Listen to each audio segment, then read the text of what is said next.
Hey, everybody. Good evening. Welcome back to another live episode of Fandom Power. Once again, you're back here with me. I'm Wes. I'm Andy. I'm Hank. 5 seconds ago. And you are there you are. Oh, the technology kills us every time. I still can't figure that out. One day we're going to get this right, and it'll be fine. But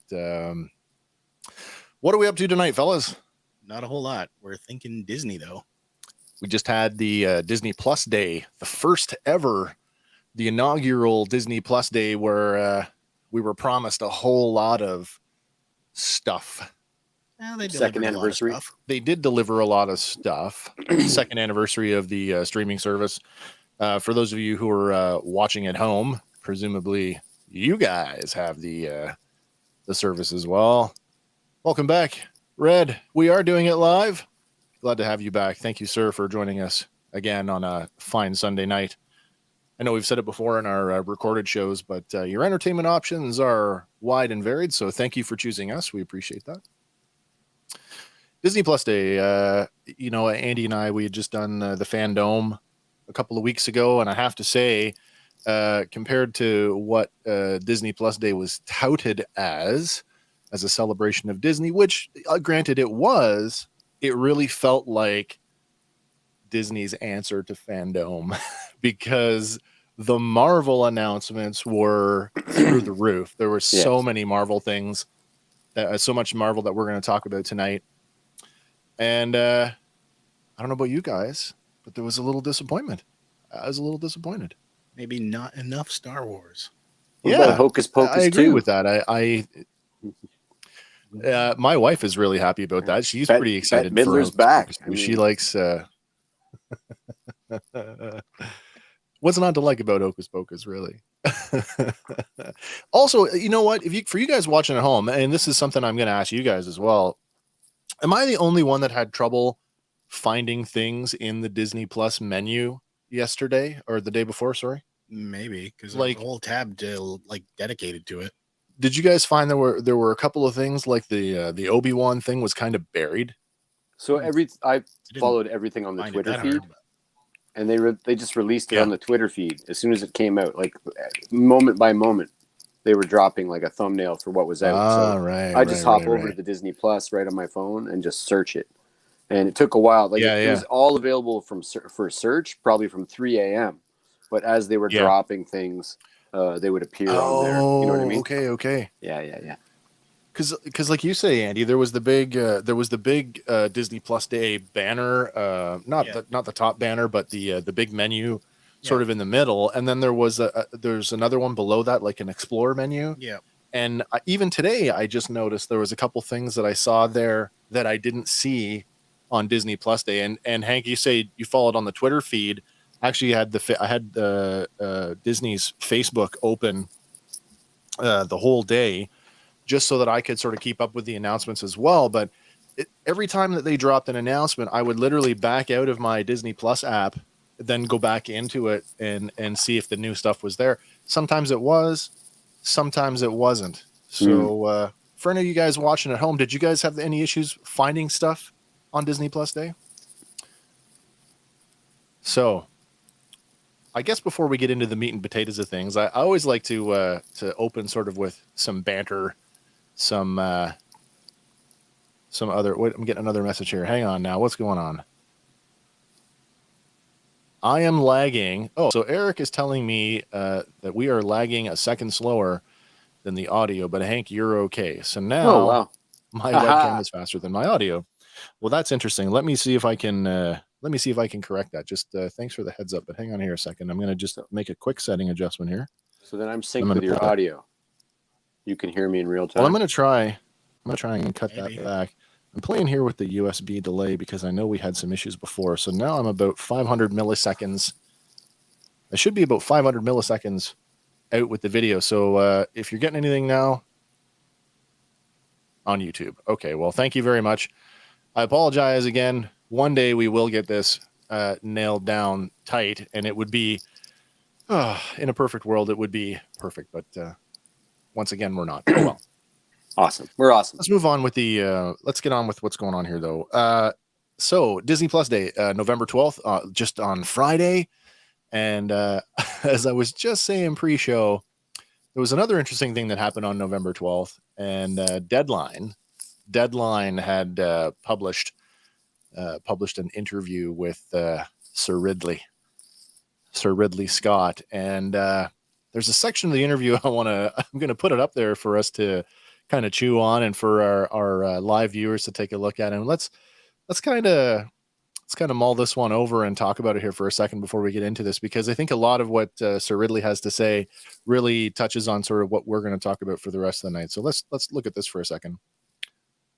Almost always the best films are driven by the characters, and we'll come to superheroes after this if you want, because I'll crush it. I'll fucking crush it. They're fucking boring as shit. Their scripts are not any fucking good. I think I've done 3 great scripted superhero movies. One would be Alien with Sigourney Weaver, one would be fucking Gladiator, and one would be Harrison Ford in Blade Runner. The superhero movies. So why don't the superhero movies have any better stories? Sorry, I got off the rail, but I mean, come on, they're mostly saved by special effects, and that's becoming boring for everyone who works with special effects if you've got the money. Wow. I think he took a page out of did Ridley just take a page out of Francis Ford Coppola's book there? Maybe. But he's not the first person to comment on the genre. I mean, even Steven Spielberg has gone so far as to say that, you know, the genre only has so many years left before the legs fall out from under it. But what a strong opinion from Ridley Scott. Yeah. And I don't agree with him. No. I don't agree with him for a second. I don't. Really? I don't think that, and you know what, you and I, Tank, have talked about this before, and maybe it's because of my age. And I mean, you know, fact of life there, kiddos, the older you get, the more things change. Your physiology as a human being changes. And I don't know if it's a hormonal thing, but I find that I'm a much easier cinephile. I'm not even a cinephile, I would say, but I'm a much easier fan to please. I want to be entertained. Right. That's what I want in a movie. And, you know, we've talked about it with Star Wars, where why do people have to tear it down? Why do you have to tear it down? Why isn't it good enough to just leave it at, I don't like it? Now, I'm not an artist in the same sense that Ridley Scott is. I don't make films for a living. But as a consumer, I disagree with him completely. Yeah. I would say in so much as that he's attacking like the scripts aren't any good. I would say of the 25 Marvel films, 10 of them have the identical plot line. You know, there's some weight in that. I think the Marvel formula, especially in phase 1, was all the origin stories had a formulaic approach. But that's because it's a comic book style formula. And I'm okay with that. What I don't want the wheels to come off is the comic book industry. Like, no. I mean, I love these movies and I love these television shows and I love to watch this stuff in live action. But where my heart is with the comics. And if that ever comes off the rails, I don't know that you could have one without the other. You know, like, because, you know, they're starting to tell the stories back and forth now. They're starting to weave them and intertwine them more. It's becoming more amorphous. Yeah. Like a single entity.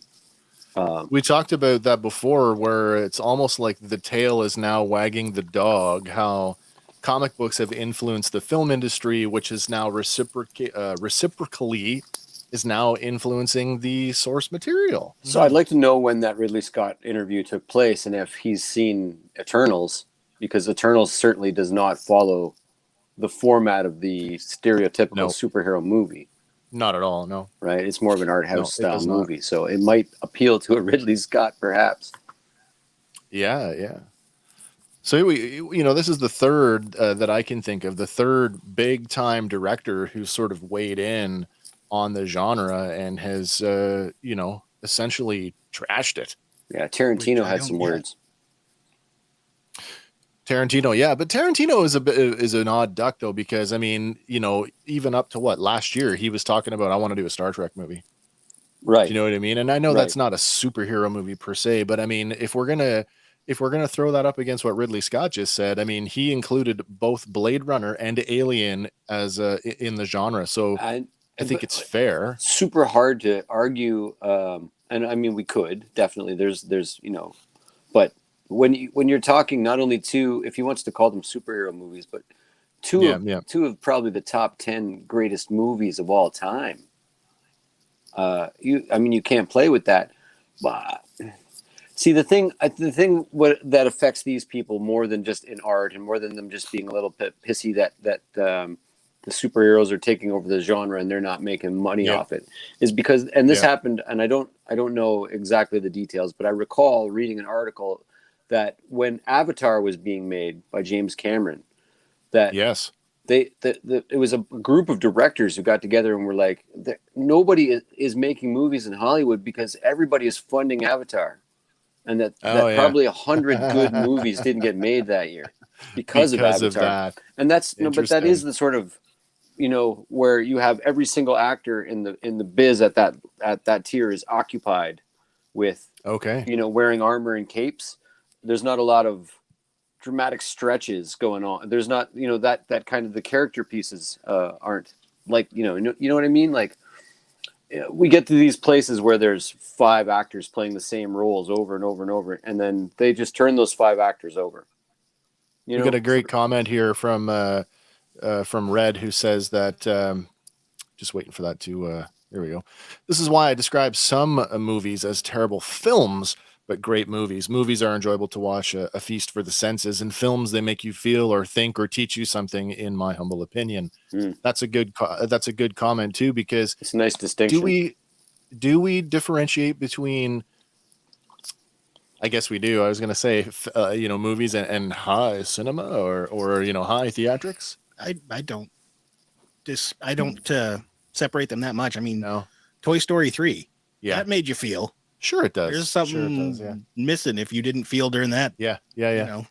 Inferno scene. I think a lot of what we say, just sorry, I'm going to get another comment here, because the generation that we have seems to want to know everything, can't just stick to the magic. And I assume by that you mean the magic of the filmmaking process itself, or the magic of going to the theater and enjoying movies. For me, again, I'm an older consumer now, so I think I'm a little easier to please that way. And like I said, I want to be entertained, but in the context of our own show, a lot of what we do is genre based. If we didn't have these genres, we wouldn't have a show. No, it's true. So I don't know. To me, that plays into it on some sense. So I don't know. It's probably some sour grapes.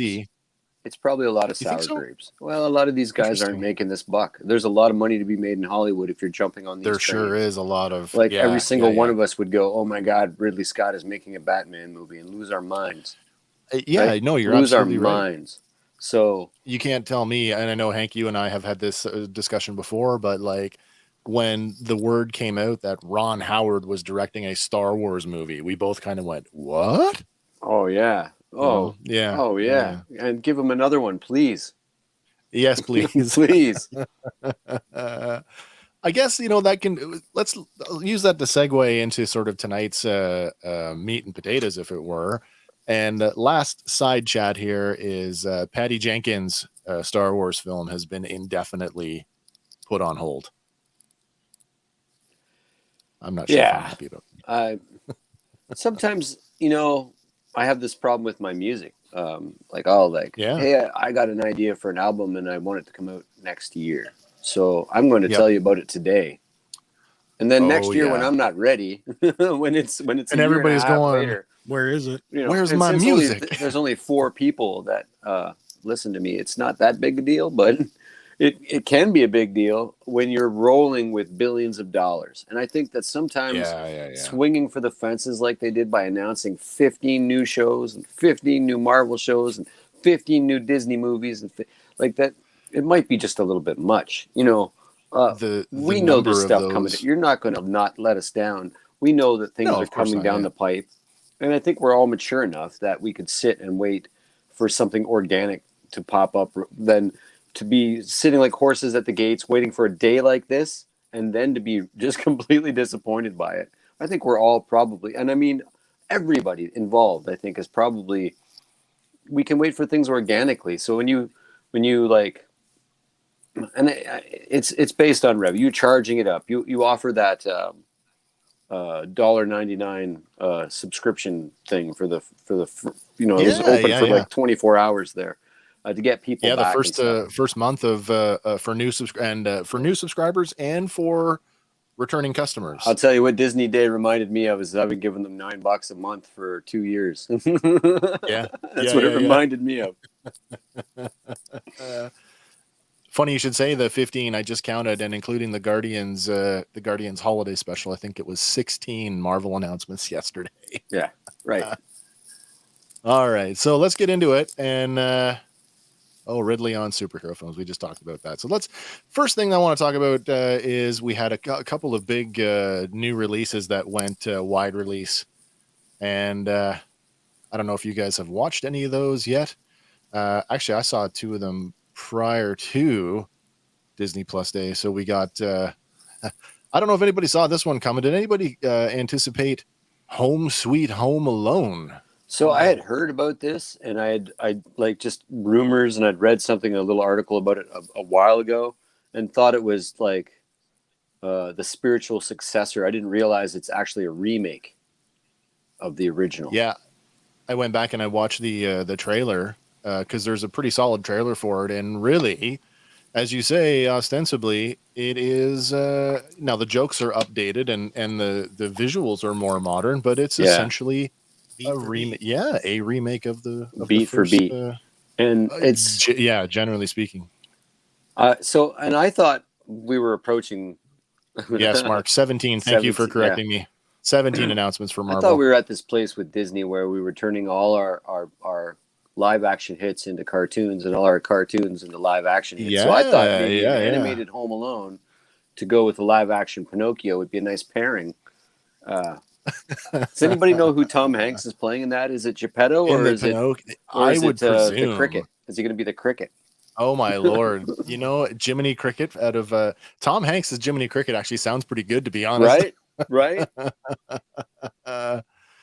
Well, the thing with the Home Sweet Home Alone, and I know like that Disney has been sort of really trying to figure out their branding and how they're going to sneak in all this other entertainment that's not necessarily up to the Disney brand. Right. And so that for us, I mean, we down in the States, they've got Hulu, which is a Disney platform. And up here, we've got the Star tab on your Disney Plus subscription. So that's kind of where that is. But this is a 20th Century Studios production. So is this the first? No, I think New Mutants was the first. No, New Mutants was the last movie to carry the 20th Century Fox logo. Yeah, right. I don't remember what the first one, the switchover was. Buzz McAllister is in it. Buzz McAllister. I don't think I'm even familiar with that actor, to be honest with you. No, that's the character. That's his older brother that, Oh my Lord. Tarantula and the You mean Kevin's older brother? Yeah. Is that a now if that's real, then that gives us an actual connection back to the original. Oh, okay. All right. So or it could just be a cameo like the Ghostbusters in the female remake. Speaking of the, I know we're not talking about Ghostbusters, but the final trailer for Afterlife came out. Yeah. And we got a mid-torso shot of at least two legacy cast members. Yeah. Possibly. Could be a swerve. All right. The other one that came out, which Kim and I actually, we got this when it was down for Premier Access, was Jungle Cruise. And if you're a fan of, if you're a fan of the new Jumanji films, there is absolutely no reason why you would not like Jungle Cruise. And I mean, here it is another Disney film that is based on a theme park ride. And I mean, I've never been to any of the Disney parks. I've never ridden the ride, so I can't tell you how it compares. But as a movie, it's a lot of fun. Yeah, it looked like some sort of African Queen meets Jumanji to me. So it looked like a good time. Yeah, I'm definitely going to check it out. I haven't checked it out yet, but I definitely will. Buzz McAllister is a cop in the new Home Sweet Home Alone. Okay, thank you for that. And then I think the big one that everybody was waiting for, and certainly I watched it for the second time now, was Shang-Chi and the Legend of the Ten Rings. So, I mean, did you guys were first time watchers on that one? I am going to be checking it out. You haven't seen it yet. I saw it in the theaters. Oh, that's I saw it in the nice. Theaters. I wasn't a big fan. But I don't want to say anything negative. No, that's fair. It was really good till it turned into Green Lantern. Oh. You really think it? There was like at the very end, the two CGI clouds fighting was just. Okay, yeah. I got to check it out again because I definitely have to check it out again because I often like to consume things 10 times before I really hone in on them. Really weigh in on them. You know? That's fair. Yeah, that is fair. And it's not because I'm an ass. I have a very discerning palate with the stuff that I feel like. And I try to do it without having all the negativity that people just blanket stuff with, and especially for the like, oh, there's Chinese people in it. That's crazy. I'm not. That's you guys know that's the furthest thing. But I have such a discerning taste that I'm hard on my Marvel stuff, and it's maybe harder than the average, maybe, and so it's almost maybe even a disservice to like the level of stuff I expect, and I've certainly got it with 75% of the stuff I've seen so far, and the television stuff has been amazing, like absolutely amazing. So when we hit a few bumps in the road, I don't get twisted. No, I understand why a lot of people did like, and I love the bus fight scene. It's a phenomenally choreographed fight scene. Yeah. The thing for me, and we've talked about this before, and I've mentioned it to other people, is I am a fan of Chinese mysticism. So in that regard, all the things that happen in Ta Lo and the other, I guess it's really another dimension, which I suspect is going to feature heavily going into Phase 4, given the whole multiversal thing. Do we think that maybe where Daredevil is at the end of season 3 of the Netflix show? I don't know. It's not outside of the realm of possibility. Right? Mark says, I'm little on my Marvel stuff. And yes, Mark, you are not alone. A lot of fans really, especially the Gen X's like us who are, who came up with a lot of the from the 1970s forward, where we've been dying for this stuff for decades, right? And now we're getting these real high quality translations. And I think, a lot of us are in that position or in the same sort of opinion where we would like a very literal translation. And so you're not alone in saying that. It's super tough when you come out of the gates with your A game, you know what I mean? I know they're holding back the X-Men and the Fantastic Four, which is going to be the A characters of the next waves. But it's super tough for, I would think anyway, and I guess I actually don't have any perspective, but for a casual viewer to jump onto something like the Eternals, where like as an avid Marvel comic reader, I'm probably loath to pick up an Eternals issue. You know what I mean? Like it's not up there with, there's just a lot of other titles I would read first. So some of the choices are interesting. Eric says might be in Spider-Verse 2, and I'm not sure if that's an X-Men reference or a Fantastic Four reference, but or where Daredevil is. Oh yes, maybe. And then Mark is also a character that people don't know about, right? The reference was to Madam Web. Oh yeah. But which version? That's true. If you were a fan of the 90s animated series, then I mean, you got pretty familiar with her very quickly. Can we step sideways into that for just a brief second? And of course we can. It's our show. We can do whatever we want. Possibly the thing that I'm excited about the most is X-Men 97. Well, let me just jump right ahead to that because I've got a screenshot for you here. It's not. They tucked another Spider-Man cartoon, SpiderMan Year One, in with that, which looks like it's going to be 1960s style Stan Lee, driven kind of early Spider-Man stuff that looked interesting. But this thing, I'm a huge fan of this cartoon, the original at any rate. And I dove into season 6, the last season, or season 5, which is 6 episodes. And it was although they took liberties, it was the first place where we actually got stuff, like where they were picking stuff out of the comics that didn't talk down, like, and I realized I was an adult while it was on, but the stories they chose to tell,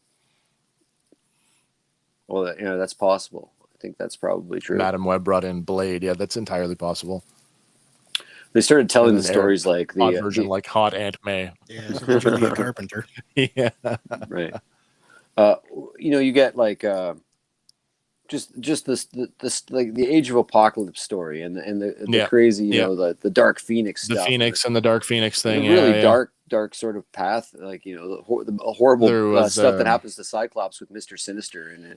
I was going to say the final season actually has a whole episode on the origin of Sinister as Mr. Essex.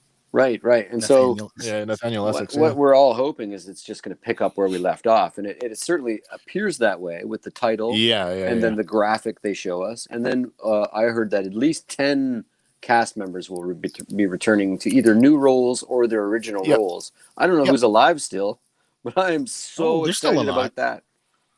Yeah. So Allison Court should be. What did I get here? Yes. Yeah. The big comfy couch. That's right. So according to what I read in the research piece, it's a revival of the classic animated series with several original actors reprising their roles, set to pick up where the original series left off. It is the first X-Men project produced by Marvel Studios. The revival will update the series for modern audiences and explore how the characters have changed following the turn of the millennium, while also paying homage to the original series. Perfect. So, gateway to live action stuff, I would assume. I can totally, I'm totally anticipating some gentle updates to the animation models and they're great. But let's be honest, the Wolverine's claws look like shite. Yeah, I never did like that. They drew them at a breakneck pace. Those studios just mass-produced cartoons in the 80s and 90s at breakneck pace. Yep. Yeah, really.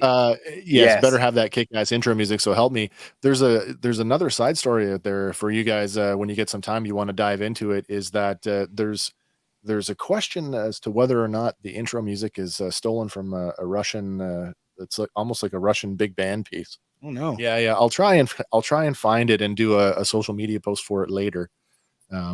To get you up to speed on that one, but it's kind of funny because we're driving one night we're in the city and just listened to the news and that came on and they were talking about this.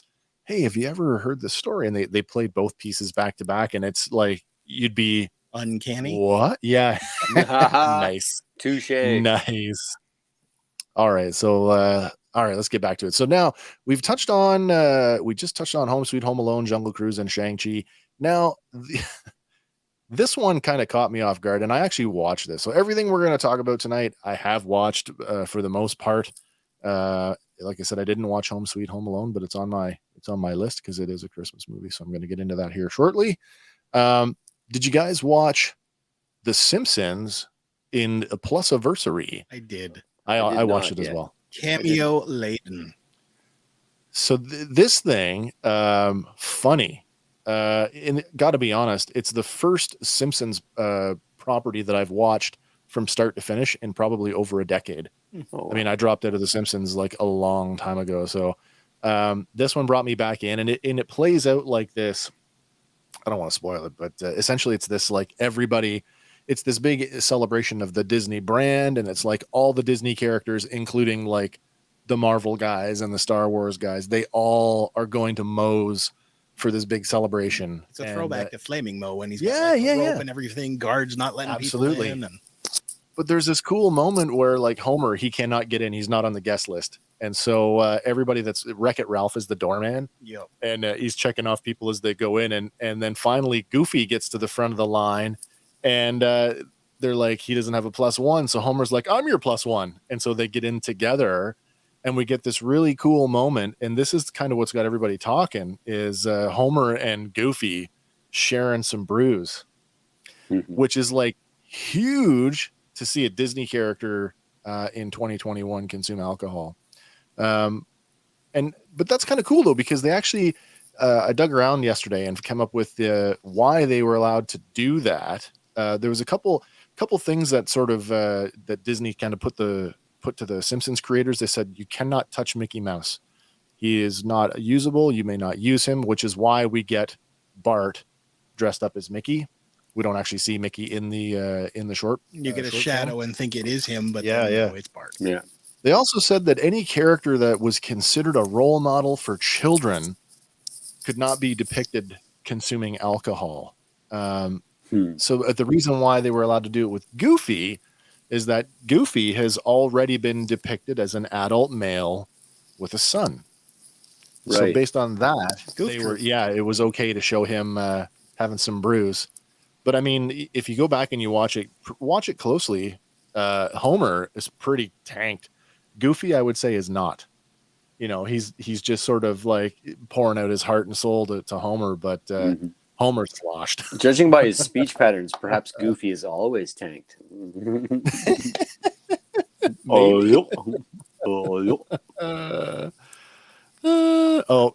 Sadly, of all the characters, Goofy would be the one to drink. Single father, perpetual klutz. Yes, I agree with that.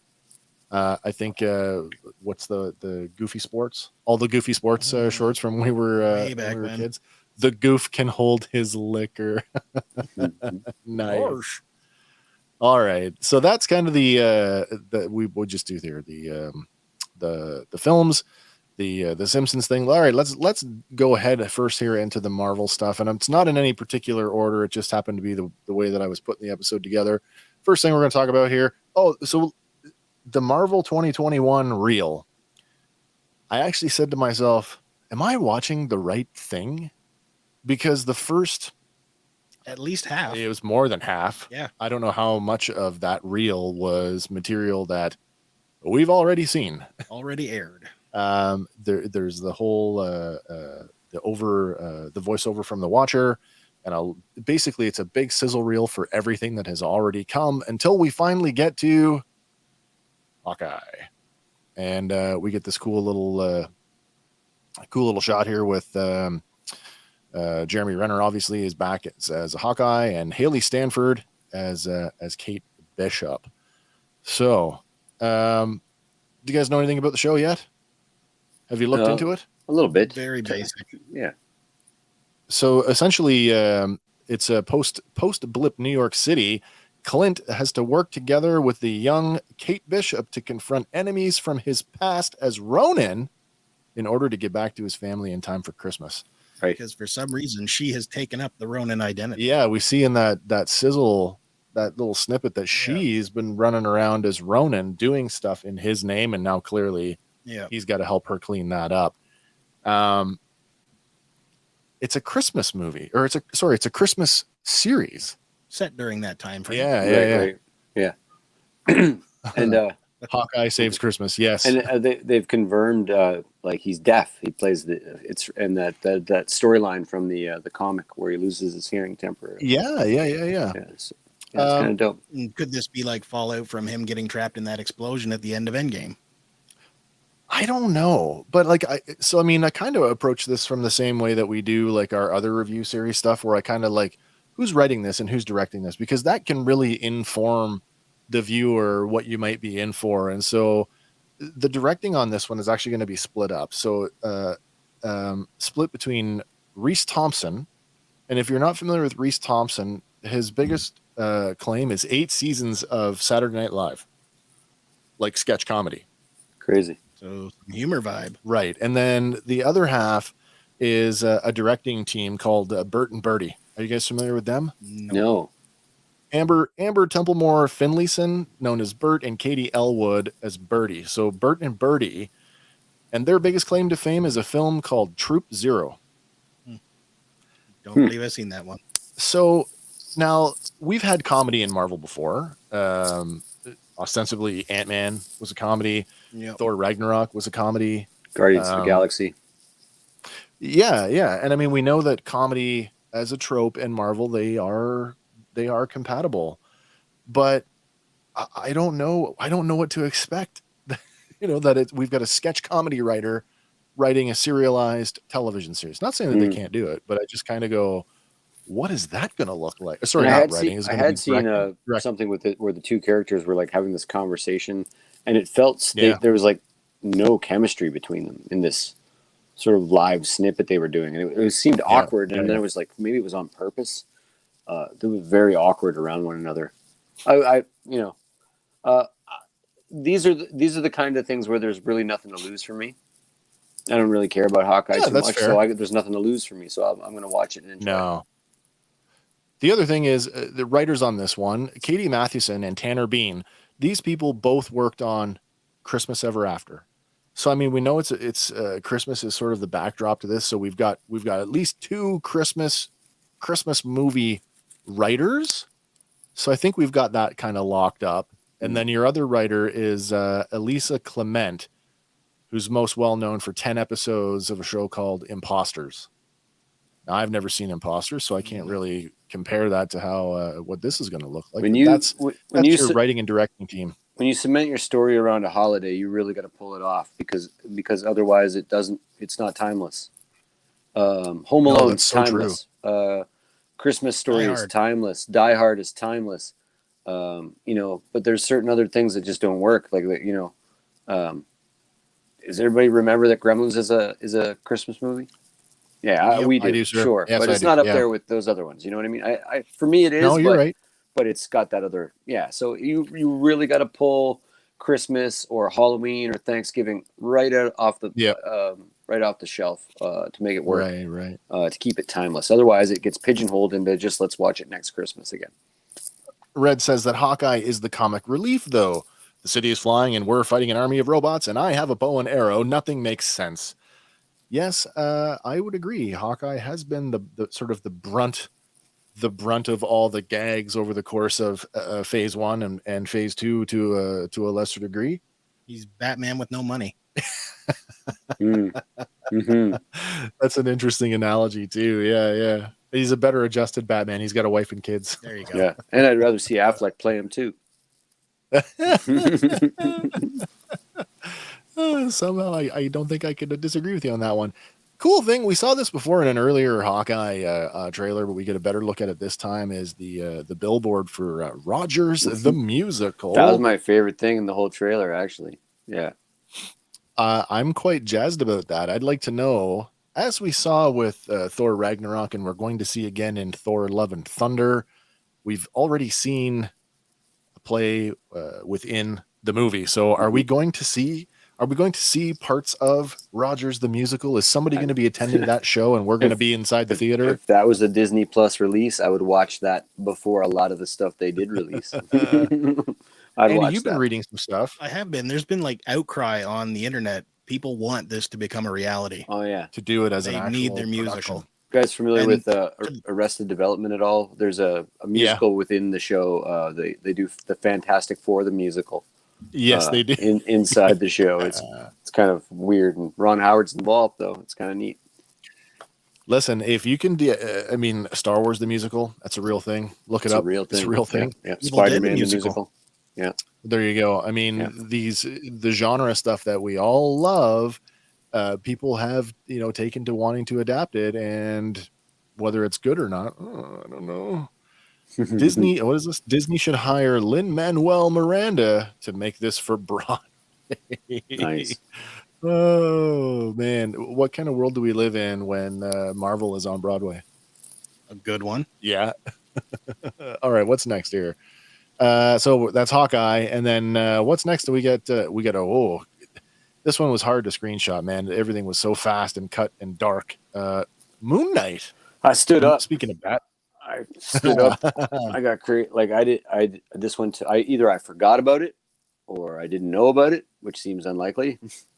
And I certainly didn't know that Oscar Isaac was attached to it. I stood up and cheered for this one. Sweet. It's Moon Knight. It does star Oscar Isaac as Mark Spector, who is Moon Knight. Now, the other one is Ethan Hawke has been cast as an unnamed main villain. Now, I don't know enough about Moon Knight to know who's who in the Moon Knight Zoo, but Ethan Hawke, I'm in just for that. Yeah, it's gonna be good.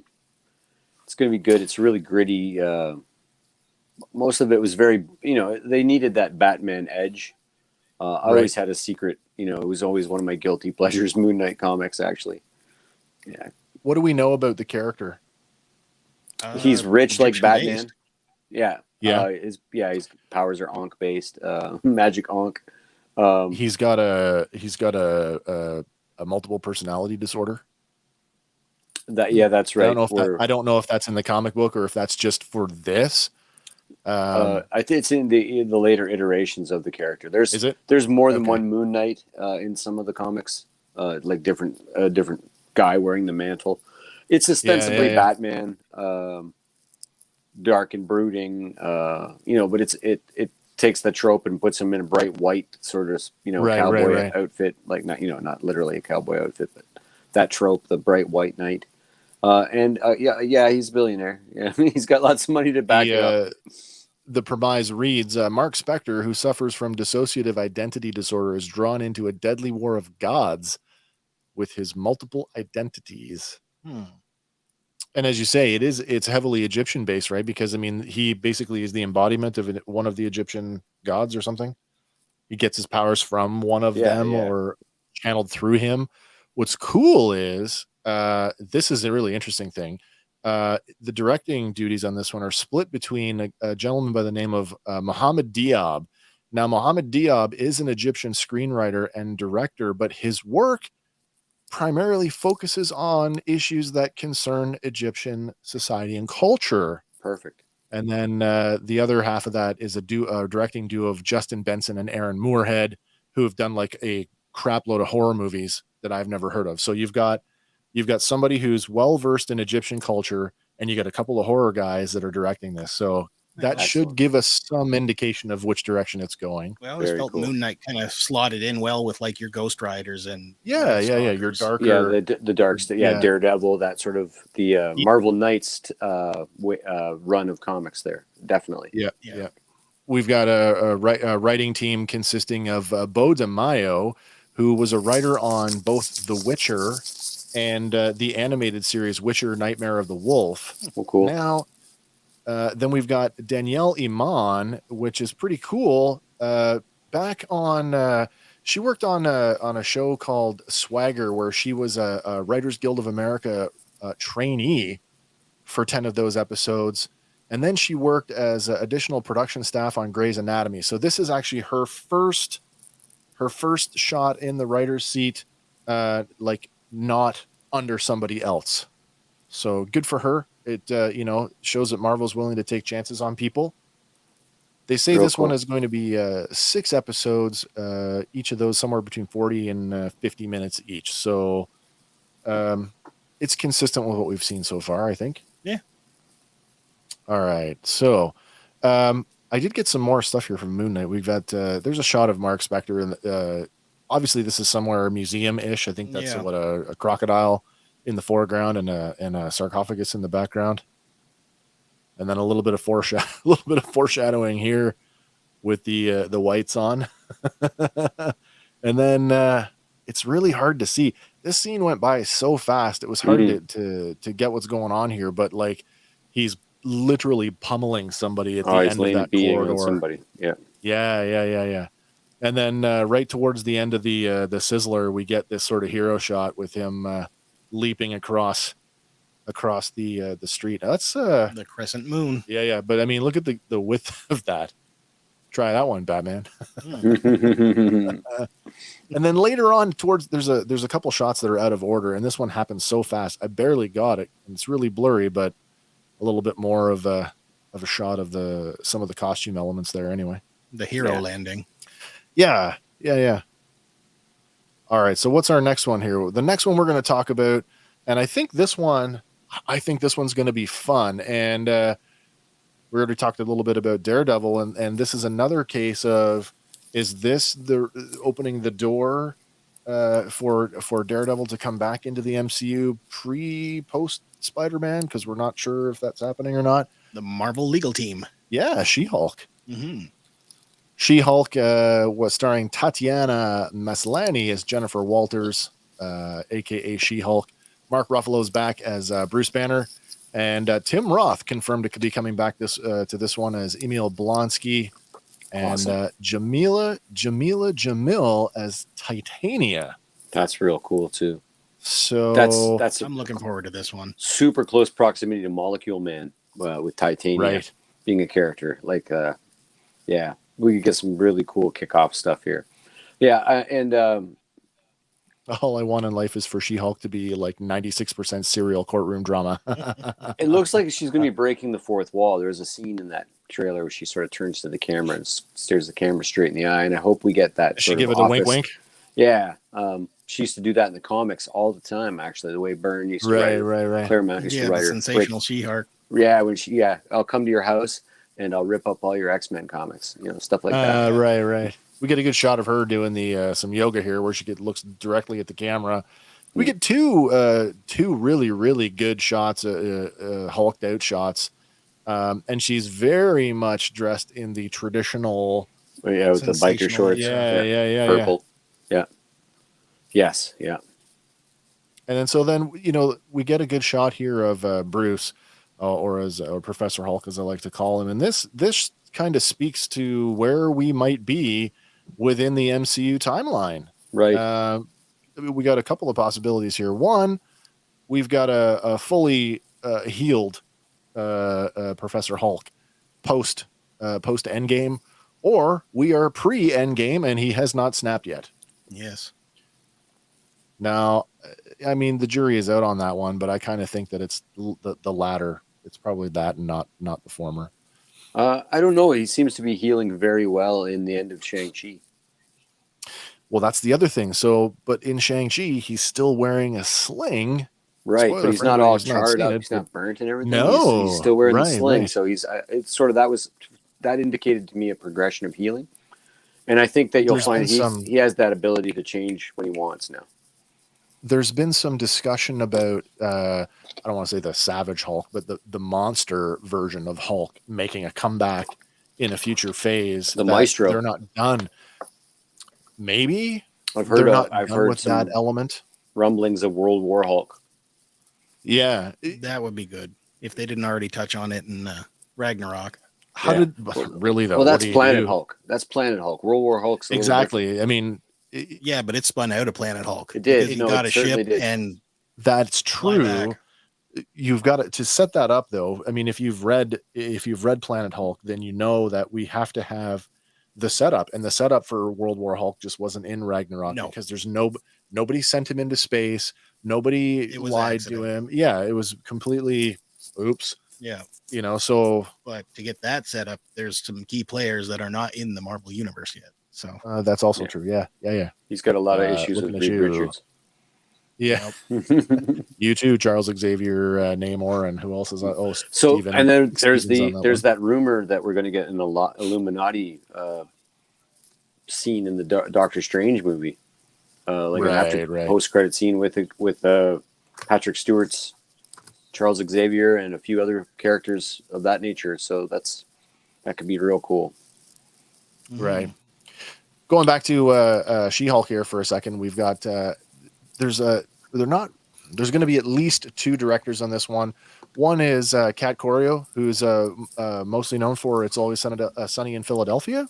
Nice. Also Brooklyn Nine-Nine, and then Anu Vala, who, believe it or not, was a producer. I don't know, you guys remember College Humor? Yes. College Humor, the internet, essentially the internet show. Mm-hmm. Yeah, so was a producer on College Humor. This one is written by Dana Schwartz, who was an intern for both Conan O'Brien and The Late Show with Stephen Colbert. Huh. Was also a former writer for the New York Observer, and then co-written with Melissa Hunter of the Santa Clarita Diet. And then this should impress you guys anyway. Cody Ziegler, a writer for Spider-Man. Also Rick and Morty and Robot Chicken. Crazy. And then Zeb Wells, also a Marvel writer on Heroes for Hire, Civil War, Young Avengers, and the various Spider-Man titles. So it looks like they're going fairly light and witty. Light and comedy. Yeah, I would say so. And then it looks like Moon Knight might be dark and grim. We're looking at 10, 30-minute episodes on this one. So much more like in that sitcom territory, I suppose. Mm-hmm. Mark says, Sentry. You need Sentry for that. I'm not sure what you're referring to, Mark, when you say that we need Sentry for that. Oh, for World War Hulk. Oh, for World War Hulk. Yes, because who else can stop him? That's right. Yes, you're absolutely right. Yes, I'd forgotten that. All right, moving on. So then in the sizzle reel, we move on to Miss Marvel. Right. And Miss Marvel right now, there's not a whole lot known about it. It surrounds Kamala Khan, who is a big fan of the Avengers, particularly Carol Danvers, as she struggles to fit in, and then she develops her own superpowers. Mm-hmm. It stars Iman Vellani as Kamala Khan or Miss Marvel, and then also we have directed by a duo of Adil El Arbi and Bilal Falah, who directed Bad Boys for Life. Also directed by Sharmeen Obed Shinroy, who's a Pakistani-Canadian journalist, filmmaker, and activist known for her work in films that highlight the inequality for women. Awesome. So this is another one where, the people that we're hiring to make these, to make the pieces aren't necessarily traditional filmmakers, but they have a vested interest in it. They're activists. Going to be done right. Yeah. These are people who are interested in cultural issues that are important to them. And again, this came up today in a whole other respect, but again, the whole idea of something being woke, and my counter proposal to that was, since when is woke being a bad thing? When is representation ever a bad thing? Never. So happy to see that those are the type of people that they're hiring. And like people saying, go out and create new characters. Yeah. Here you go. Right. Absolutely. Heard in an article, rehash of her. I read an article the other day, though, that they've put the brakes on the show quite a bit, and it was interesting to see that there's kind of a mini trailer for it. I actually agree with that. I really do agree with that. She's an amazing character. But I heard that they mucked with her powers so badly in the show that they're going to redo a lot of. They're going to reshoot some stuff. Okay. They gave her energy-based powers like Carol Danvers, and apparently didn't test well. Apparently, didn't test well. And like they everybody wants that Kamala Khan, that Miss Marvel from the comics, and it's fantastic. We actually get in that sizzler, we get something, and I don't know if that pertains to, but here she is. She's wearing her Carol Danvers costume, and she's about getting, to fly. She's rimmed in some form of energy, and I don't know if that's being thrust at her or from within her. Like, I'm not sure where that is. So it'll be interesting to see how that plays out. But I did have a thought too as to why they might have gone that direction, and that's that while Kamala Khan is I agree with Red there. She's one of the greatest things to happen to comics in a long time, probably a decade. Because her power set is derivative of Reed Richards, I don't know that you want to take with his I don't know, like where he sits on the pantheon of Marvel characters. I don't know that you want to introduce him second and have a group of people that don't know the comics go, oh, why is that guy derivative of Miss Marvel? Of her, rather than the other way around, because she's an homage to everything that's come before her, and that's very important. But I'm actually, I didn't know about this show. I again, it was one of those things where I'd read a little tiny blurb, and this is sort of reminding me, and I'm excited about it too, especially when I hear about the creative people, like That's a good comment. In fairness, stretchy powers are a huge cost in special effects. That's what I'm hearing. Yeah, they got to knock it out of the park, right? They got to knock it out of the park. We've seen it with DC Flash. Elongated Man. Yeah, with the Elongated Man, where Ralph if you do something close up, like if you do something like just in frame, where you can just stick the hand in, like whoop, it can kind of work. But then when you have these full, the full body, where you've got to see the whole character doing his thing. I mean, there is a cost associated with that, and I know we've said this before. Yes, it's Marvel and Disney, and we tend to think unlimited budgets, but it is a television budget. So how much money are they gonna put into it to make that look credible? And I'm sure that it's more than your average TV show, but still. Well, the technology has been tested. What with the first, version of I hope they don't do that with Adam Warlock. Yeah, I feel you on that one, Mark. Yeah, we all want to see Adam Warlock do his full potential. Bit late to the game for him, though.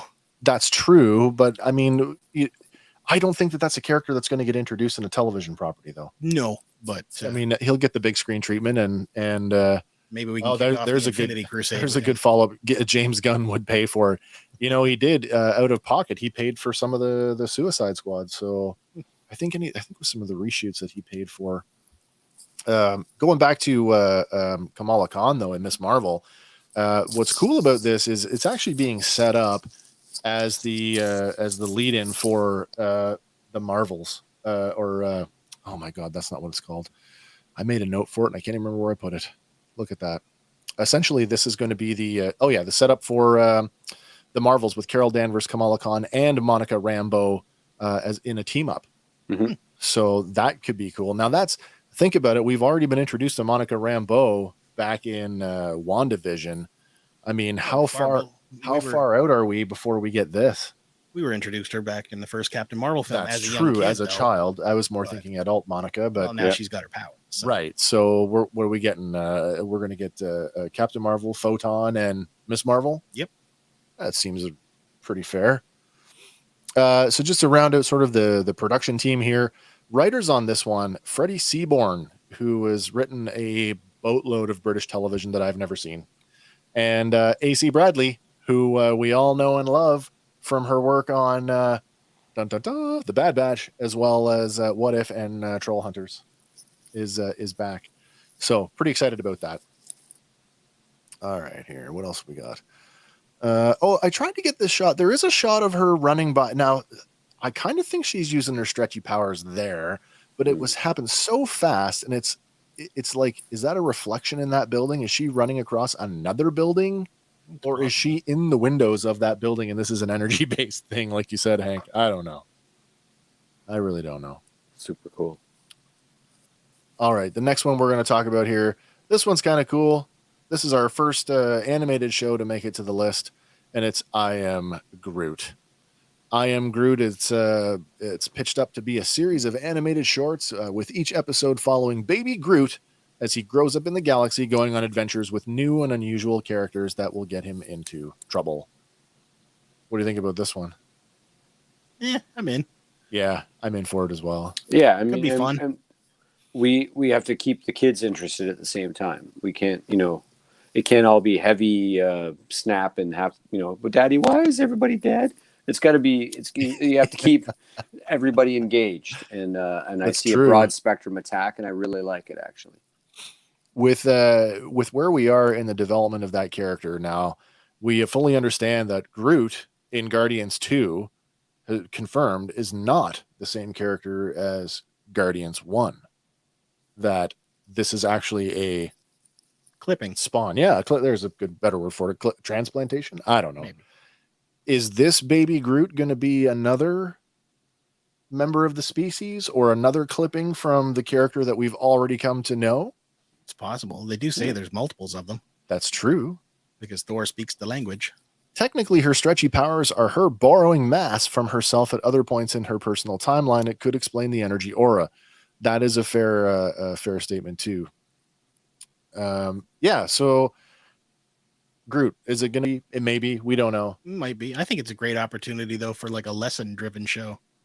Yeah, because I think this one is actually set up to be animated shorts. So what? We're probably sub 10 minutes per. Maybe 10, 15 minutes. Yeah. But that takes us up to the next one, which is also a related thing. And this one I'm particularly interested in because it is the Guardians of the Galaxy Holiday Special. And I'm just going to preface this by saying that James Gunn has already gone on the record to say that he was a fan of the Star Wars Holiday Special. So I'm kind of curious, like, how big a fan were you, James? Is this going to influence this? We're going to resurrect B. Arthur.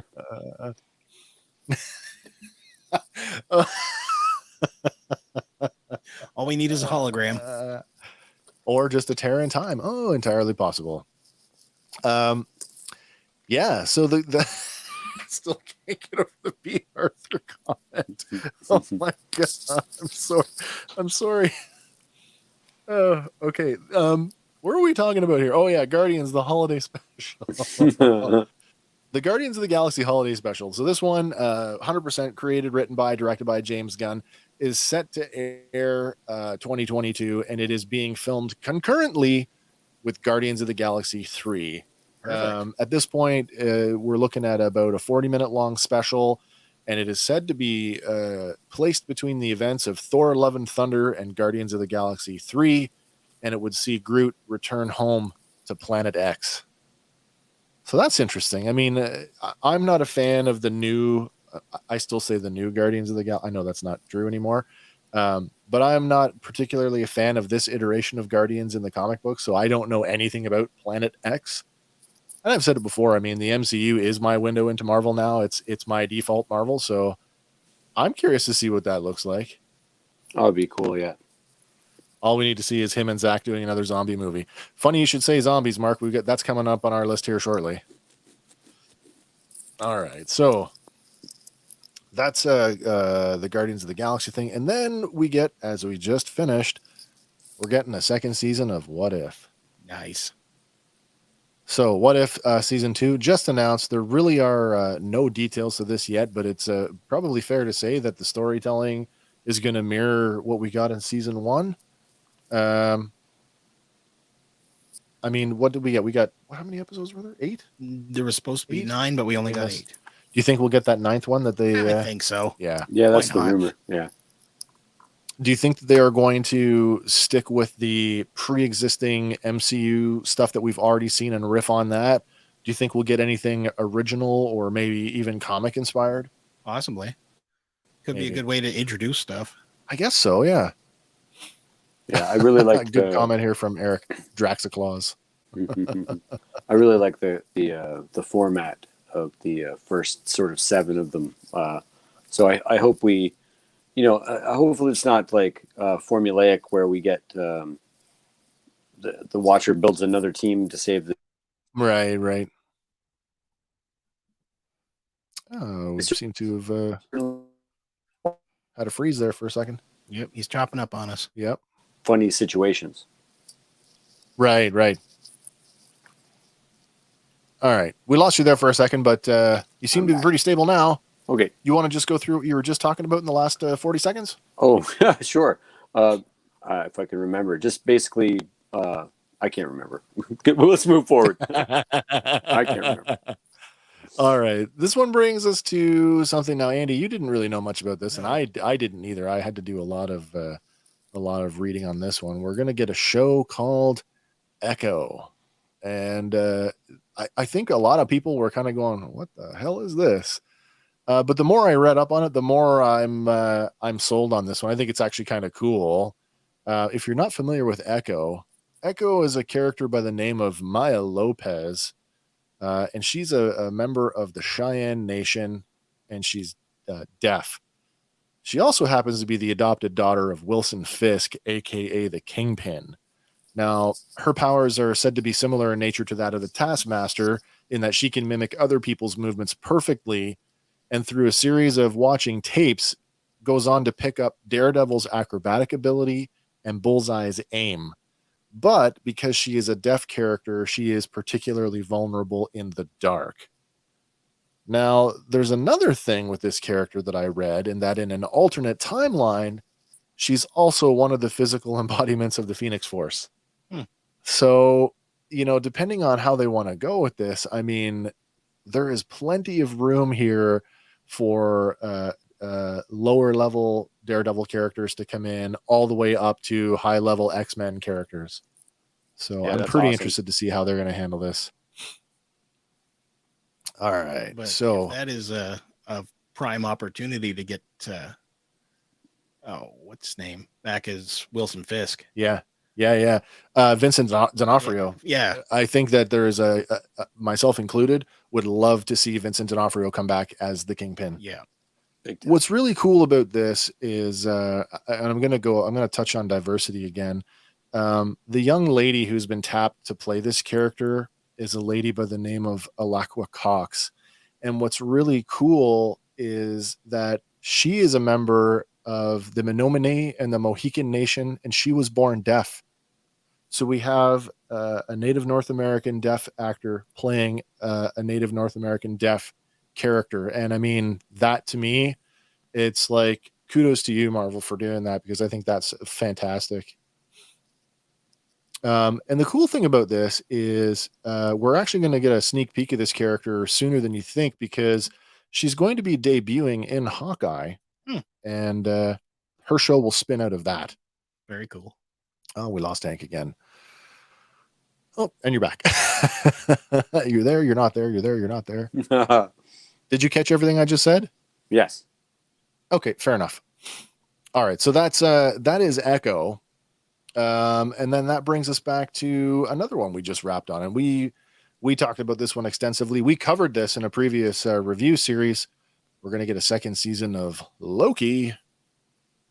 And on the variants. Yeah, well, I mean, I am super excited to see where this is going to go, because I mean, we don't know where he is. He doesn't know where he is. Nobody knows who he is, and it seems pretty grim for him at the moment. Just watched John Major Netflix Western, sort of an all-black Western called "The Harder They Fall," and I can't wait to watch him as Kang the Conqueror. He's he is an outstanding actor, outstanding. So right now, again, just announced, there's really no details on the show other than it's happening. So I mean, we could go anywhere with this one. Anybody want to throw some speculation out there? I think we're probably going to get a couple movies first, and then that, like, they'll, another wave of movies before the show airs sort of next year, the year after. So it'll do that same thing where it'll weave. Right. Spider-Man with Daredevil, with Wilson Fisk, with Madam Web, with Morbius. I'll watch it. Hey, man, yeah. All right. Now, I feel compelled at this point. I mean, you guys have not seen Maximum Carnage yet? Not Maximum Carnage. That's a video game. Let There Be Carnage yet? I have not. Not yet. Oh, how long do I got to wait before I can talk about this thing? Forever. Till it streams. This particular comment here, the Morbius thing, man, it's just not that far off the mark. I mean, like, there is ample opportunity. Let me just say this. When Tom Holland came out and he got, I mean, we know what Tom Holland is, the loose lips that sink the proverbial ship, but he's also kind of the glue that held it all together. I mean, they came out and said that, the Sony Marvel thing really kind of, he just said, like, why can't we do that? Let's just do it. Let's just get along. And it was something that simple. And all I will say is that from what's been going on in the MCU and over in the new Spider-Man universe, I will just say that whatever it is that they agreed to play nice, they are continuing to play nice and will be continuing to play nice in the future. They have nothing to lose playing nice. Absolutely not. Everything to lose by splitting it up. Well, and we as fans have everything to gain with the last two major hints that they just dropped. Obviously one in Carnage and another one at the end of Eternals. So so excited, but stuff I can't talk about. All right. So yeah, nothing really that we know of for Loki yet. And then of course that brings us right back down to X-Men 97, which we kind of gushed on already. What is there that we haven't said about it already? Short of, I just went, like I said, I went back and I rewatched the last 5 or 6 episodes today, and I had a little some nostalgia kind of moments for me there. Some of it was good, some of it was not so good. I mean, it was made in 97 and it was made for a particular audience back then. And I, again, one of those properties where I think maybe in some level, the nostalgia is maybe greater than the actual product itself. But the idea of a continuation of that is updated for today's audiences in that visual style, that's where I think it's going to be very successful. Yeah. Did they not just, Hasbro Pulse, did they not just announce a animated style Wolverine figure? They did, yeah. As a matter of fact, they did. Red. I don't know. The Sony Marvel thing reeks of parents holding off divorce for the sake of the children. Yeah, and us infinite Marvel fans are definitely the children. Yeah. Do it for the children. Well, I mean, that's okay. I mean, we know that it's not going to last forever. I mean, Sony, there's no chance that Sony's ever going to relinquish anything that is potentially going to give them a slice of that Marvel pie. Yeah. But like you say, it is in their best interest to continue to play nicely where, they can distribute their stuff or the best thing about Marvel divorced stuff. parents is double Christmas. Yeah, that's true. I don't know. We tried that with Fox and didn't work. Not as well. Okay, so after X-Men, here we go. We're going on to this one. We're getting Ironheart. Now, this is a relatively newer character, is it not? Yep, Riri Williams. Yeah, so Ironheart, based on the Riri Williams character, who will make her debut apparently in Black Panther: Wakanda Forever, and will be played by Dominique Thorne, who, if you're not aware, was just in Judas and the Black Messiah. So a little primer here for the character, because I really didn't know anything about her, but Riri Williams is a 15-year-old super genius who creates a suit of armor similar to the Iron Man suit. But she used stolen material from the university that she was attending, and when campus security come knocking, Riri flees with the suit. While preventing a prison break, her suit is damaged, and she returns home where she continues to improve the suit. Tony Stark learns of her achievements and endorses Riri's decision to become a superhero. So, what do we think about that? I'm interested. It's a neat character. I have a problem with her in the Marvel Universe and the way she was brought in. And again, I try not to have any weird problems that aren't, what they did was they introduced her in the first panel of the first comic she was ever in. They were like, this is the smartest person in the Marvel Universe. Oh, there's a lot of smart people in the MCU. There are a lot of smart people in the universe, and a lot of them are just, it's one of those things where you just, let's show a picture of a guy with a sword and then just say, this is the deadliest guy to ever hold a sword. Okay, I believe you, but that's very boring to me. So show us her show me why the smartest person in there. Because Reed Richards, that was built up over decades and decades and decades. Right. So it almost takes away from how cool a character she is by putting that blanket on her panel 1. And that's the only problem I have with the character. Other than that, great character, smartest person in the Marvel Universe. I think it's and I didn't know that. I mean, I just read 15-year-old super genius and I go, well, that's cool. But even that trope, we've already seen that with Amadeus Cho. Yeah, the young, what's it, the totally Hulk. Rad Hulk or whatever it is. Totally awesome. Totally and awesome what's that Hulk, other guy? Spider-Man. Yeah, that guy. The guy we're going to talk about here in a minute. Yeah. So you know what? It's okay. I'm down for it. I'm interested to see what that looks like. Particularly, what is interesting for me is we've got a watcher on another Twitch watcher. That guy. I'm not sure who that guy is, but love to know a little bit more about what you're getting at. Peter Parker. That guy. Yes, the other guy. That's fair. Hey guys. Hello to you too, Twitch watcher.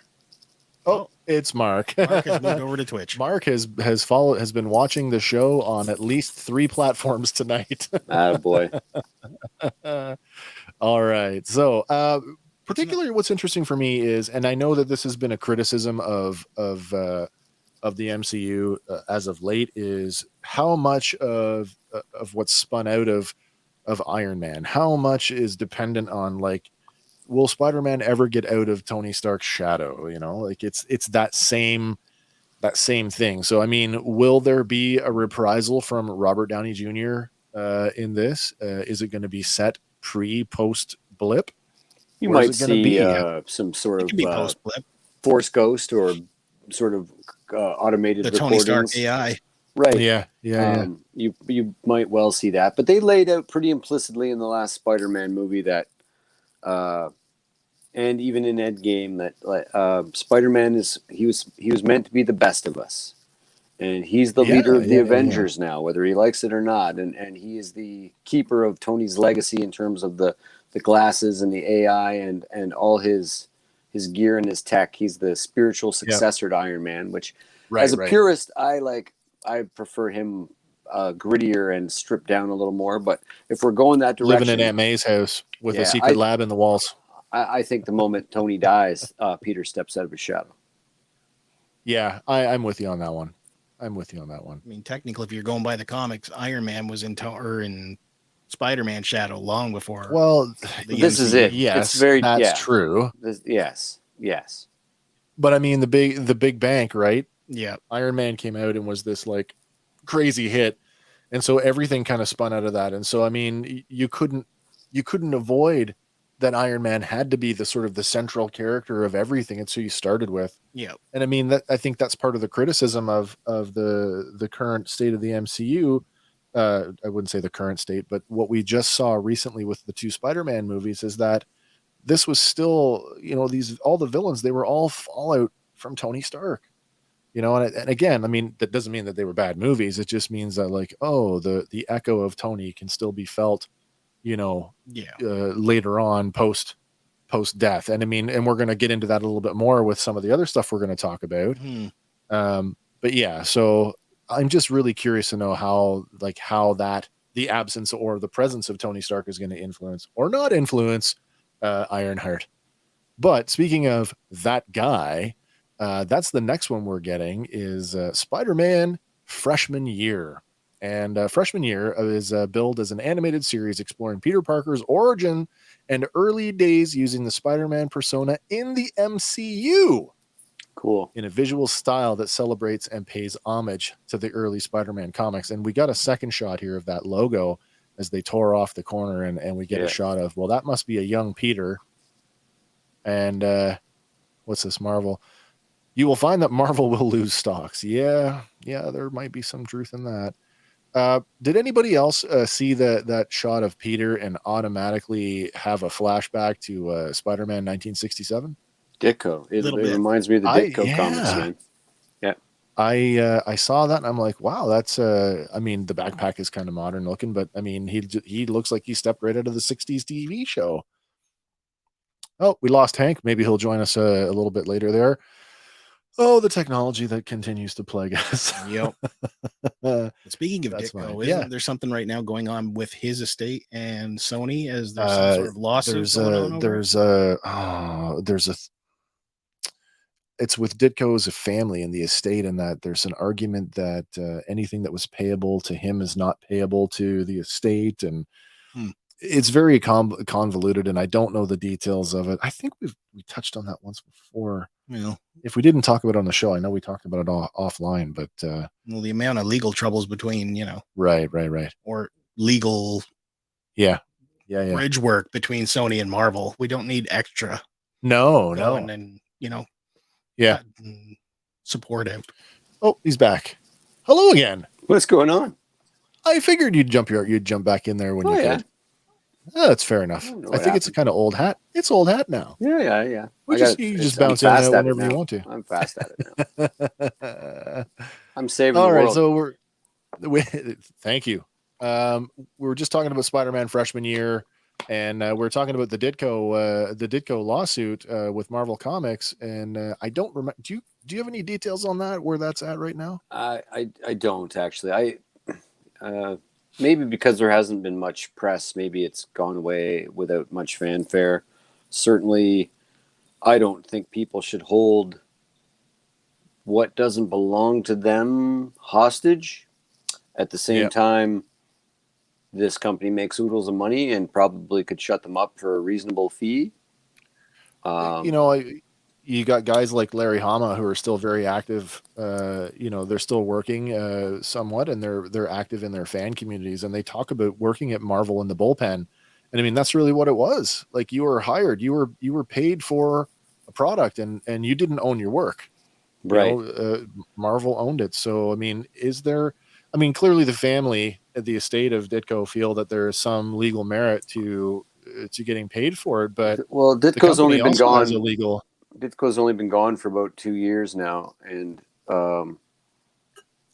I in this particular instance, I would have think if Mr. Ditko had a problem with it, he would have spoke up about it. But he was so prevalent. He was very well aligned with Marvel Comics. Everything I ever saw, interviews, artist signings, things like that. He never had a bad word to say about anybody. And I know that him and Stan Lee didn't even see eye to eye after a certain point in time, but never had an ill word to say about one another. And so I feel like it's almost a Me Too kind of scenario where they're just trying to cash in on a commodity, unfortunately. Fair enough. But if Disney wants to throw $1 million at the guys, and certainly they can afford it. Mark says, I think they are looking after certain characters. They'd be stupid not to. Enough. They'd be stupid not to. And if that means a little bit of money, you're going to make $10 billion off Spider-Man in the next 5 years. $1 million is nothing to placate someone. As Mark says, Stan Lee made Spidey. That's true. He did. Co-created. Co-created. Well, see, the rabbit hole goes deep. Yes, but Stan Lee absolutely 100% came up with the name Peter Parker. He came up with the idea of a guy who got bit by a radioactive spider, and that he was an awkward high school student, and he wasn't. He had normal problems, and absolutely those were his ideas. But at the end of the day, Steve Ditko went home and he took those ideas and he made that iconic. That thing we don't look at Spider-Man and go, oh, there's Peter Parker, and oh, he's got web shooters, and oh, he's a downtrodden teenager. And what we do is we look at that costume, we go, that's the most iconic superhero ever created, ever. That was Steve Ditko. The follow-up comment, and this one we've talked about this before, and I totally agree with it. The Marvel bankruptcy or the near bankruptcy of the 90s. Mark, you're absolutely right. We know that. Only through the sale or the licensing of these characters out to the film studios did it save the company. And you talk about not wanting to see the comic industry fold on itself. I mean, that was a major move that likely saved it at the time. Most people don't know, before Disney owned Marvel, they were owned by the Revlon, the cosmetics company. Revlon. Yeah.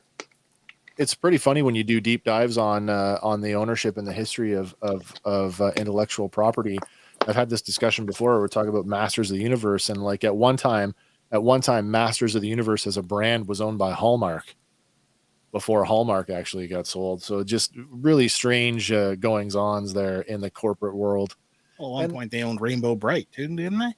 Hallmark? Yeah. If not, they still own her. Rainbow Bright. Wasn't that long ago that they were putting out Rainbow Bright, still making Rainbow Bright dolls. Sprites and horses. And so that's our look at Spider-Man Freshman Year 2. So that's the other big animated offering that was discussed. That's coming up here now. No word on the length of the series, how many episodes it's going to run for. But if it's going over the origin in the MCU, I can't see them not touching on Uncle Ben again. Who is this guy that he knows that? I love the humor. Thank you. I'm shocked. No, not here. Okay, next up on the list of things we want to talk about. This one is kind of cool. I think there was some rumblings of this a little while ago. I don't think this was a big shocker. Agatha, House of Harkness. This one is getting it's billed as a dark comedy spin-off of WandaVision, with Catherine Hahn set to return to reprise her role as Agatha Harkness, along with Jack Schaefer, who will also be returning as a writer and executive producer. Yeah, she could be in literally every show ever made, and I wouldn't get tired of her. Catherine Hahn. Oh, yeah. Or the Agatha Harkness character. Well, either or. It's just it's a beautiful thing to watch her go over the top like that. Fantastic. Wanda ? Yeah, so not sure how Wanda's going to fit into this one. We don't know where this is going to be set. Well, it all depends on where she lands at the end of Doctor Strange too. Here we go, right? I mean, we know the last time we saw Agatha, she was imprisoned within her own house. Yep. So whether that's a construct of her own mind or what that is, I mean, there's been enough visual cues. We talked about this in the What If review series, where Doctor Strange had the same visual signature when he was absorbing the essence of those creatures, the same magical signature that Agatha had used. So, I mean, they're really dipping into that. How they're going to bring her back for this, I don't know. Will she escape her prison? Will this be maybe it's quite literal in that she's stuck in the House of Harkness, and she's just going to revisit, or there's the thing, right? I mean, Wanda has essentially trapped her in the Pleasantville world of the first episode of WandaVision, and will it be a black and white dark sitcom? Mm-hmm. Maybe. Certainly exploring this character's origins, like it's not something we've clubbed over the head with 1,000 movies and cartoon shows, so we could dip in at a time and explore. She's 1,000 years old, right? Yeah, Red says, I want to see her across time, like the witch trials, wartime, in the house afterwards, all of it. Yep. And that would actually work really well with her just sitting there talking to the camera while she's stuck in her house. Yeah. Yeah. Like this time in 1842 when I had to do this. Yeah, exactly. It could totally be something like that. But again, we don't really know a lot about it. And I don't even know where this one fits into the sequence of what phase it's in, to be honest. Presumably it's going to be part.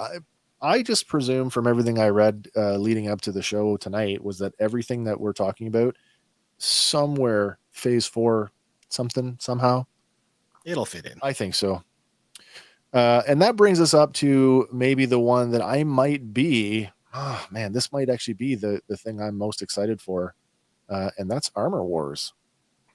I know I just like dissed on Tony Stark, but again, echo. Yeah, I know. So Armor Wars, James Rhodes must confront one of Tony's greatest fears.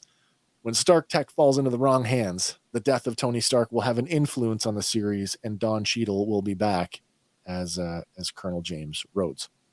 So yeah, Armor Wars is coming up, and I know that it was a, I don't know when did they do the Armor Wars in the comics? It was in the 80s. Was it? Yeah. It was in the 80s. It was, yeah, it was a while ago. Yeah. I mean, it'll be different though with Rhodey leading the charge and not having Tony out there to do it. But I mean, the idea, and I mean, Rhodey in Iron Man, when he had to take the prototype suit, and it's like he was torn between that whole, I'm a soldier and I got to do what I'm told to do, and you got to turn it over versus, I have to honor my friend. Mm-hmm. But those two characters have come so far. But his friend was in a bad state and is like, okay, I'm taking it off you, and there's a purpose to it. Well, look at what happened in the What If episode where Thunderbolt Ross basically enacted the Patriot Act and told Pepper, "You work for me now." Yeah.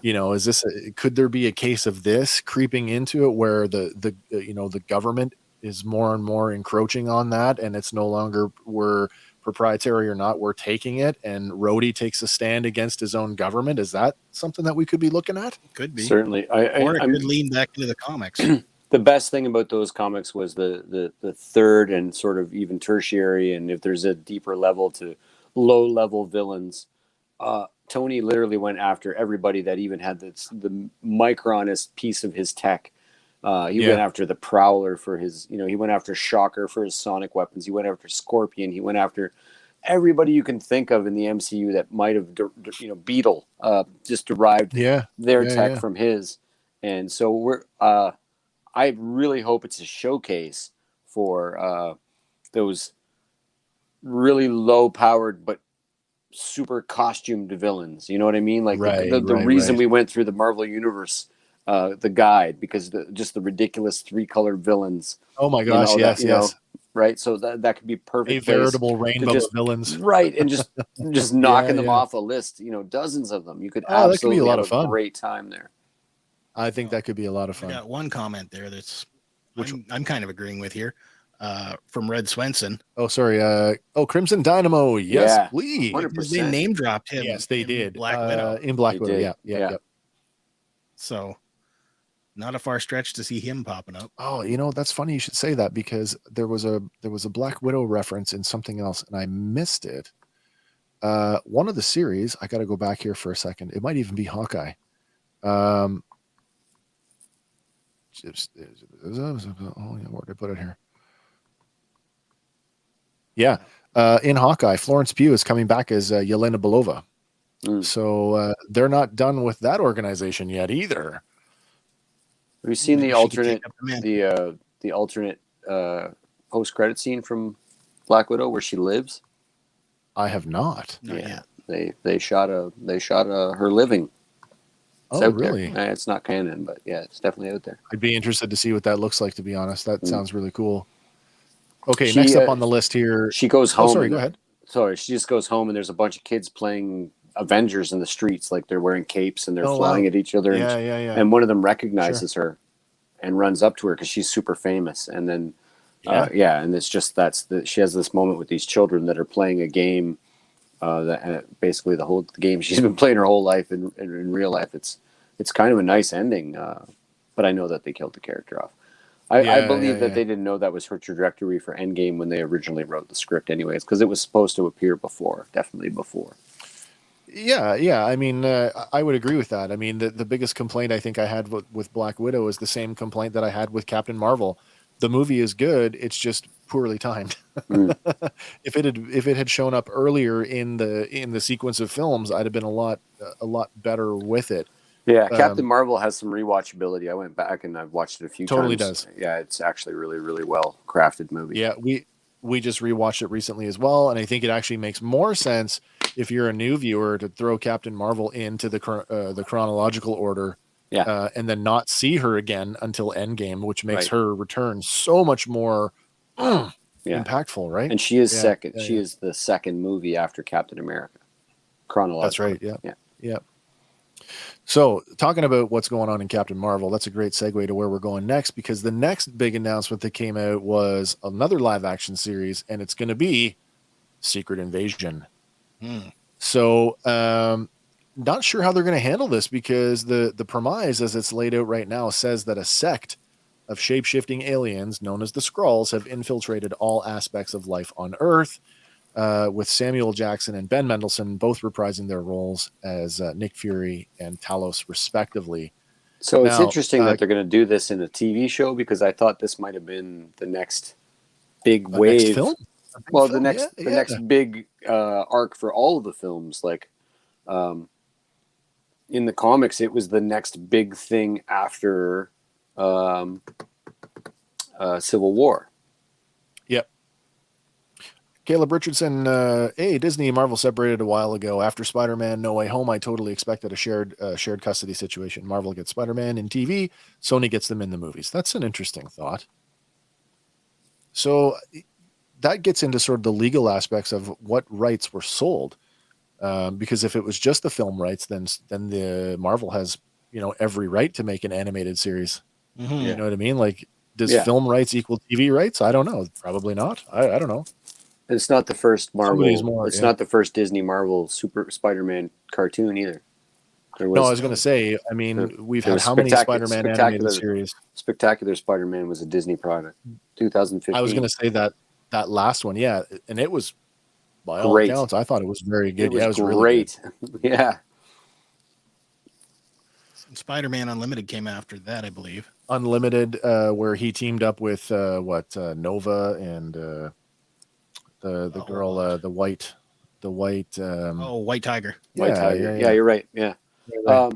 And I think when you get down to the brass tacks, I think that it's the film rights, it's distribution rights. So Sony can make films all day long as Disney distributes them for Sony. I think that the money just stays in camp, right?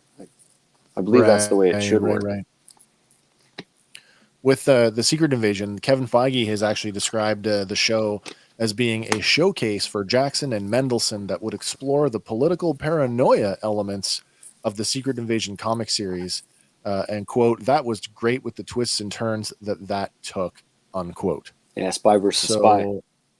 Yeah, I mean, I never read Secret Invasion, so again, it was all right. This idea that everybody Secret Invasion wasn't too far after the Civil War event, right? No, it was their next big event. Yeah. And I mean, like you say, as a big event, and then in the context with what Kevin Feige is saying, the paranoia, like nobody is safe. It's almost like, remember the movie They Live, where it's like, put the glasses on, right? Put the glasses on, Roddy Piper. It turned out everybody was a Skrull except Wolverine. Everybody was a Skrull. Yeah, exactly. Are we going to go that deep with it? I don't know. Well, it is a good platform if they want to relaunch certain characters. Like Maybe. Oh yeah, this one's gone because it was a Skrull all along. Oh, they could easily. Yeah, the Tony Stark that died was a Skrull.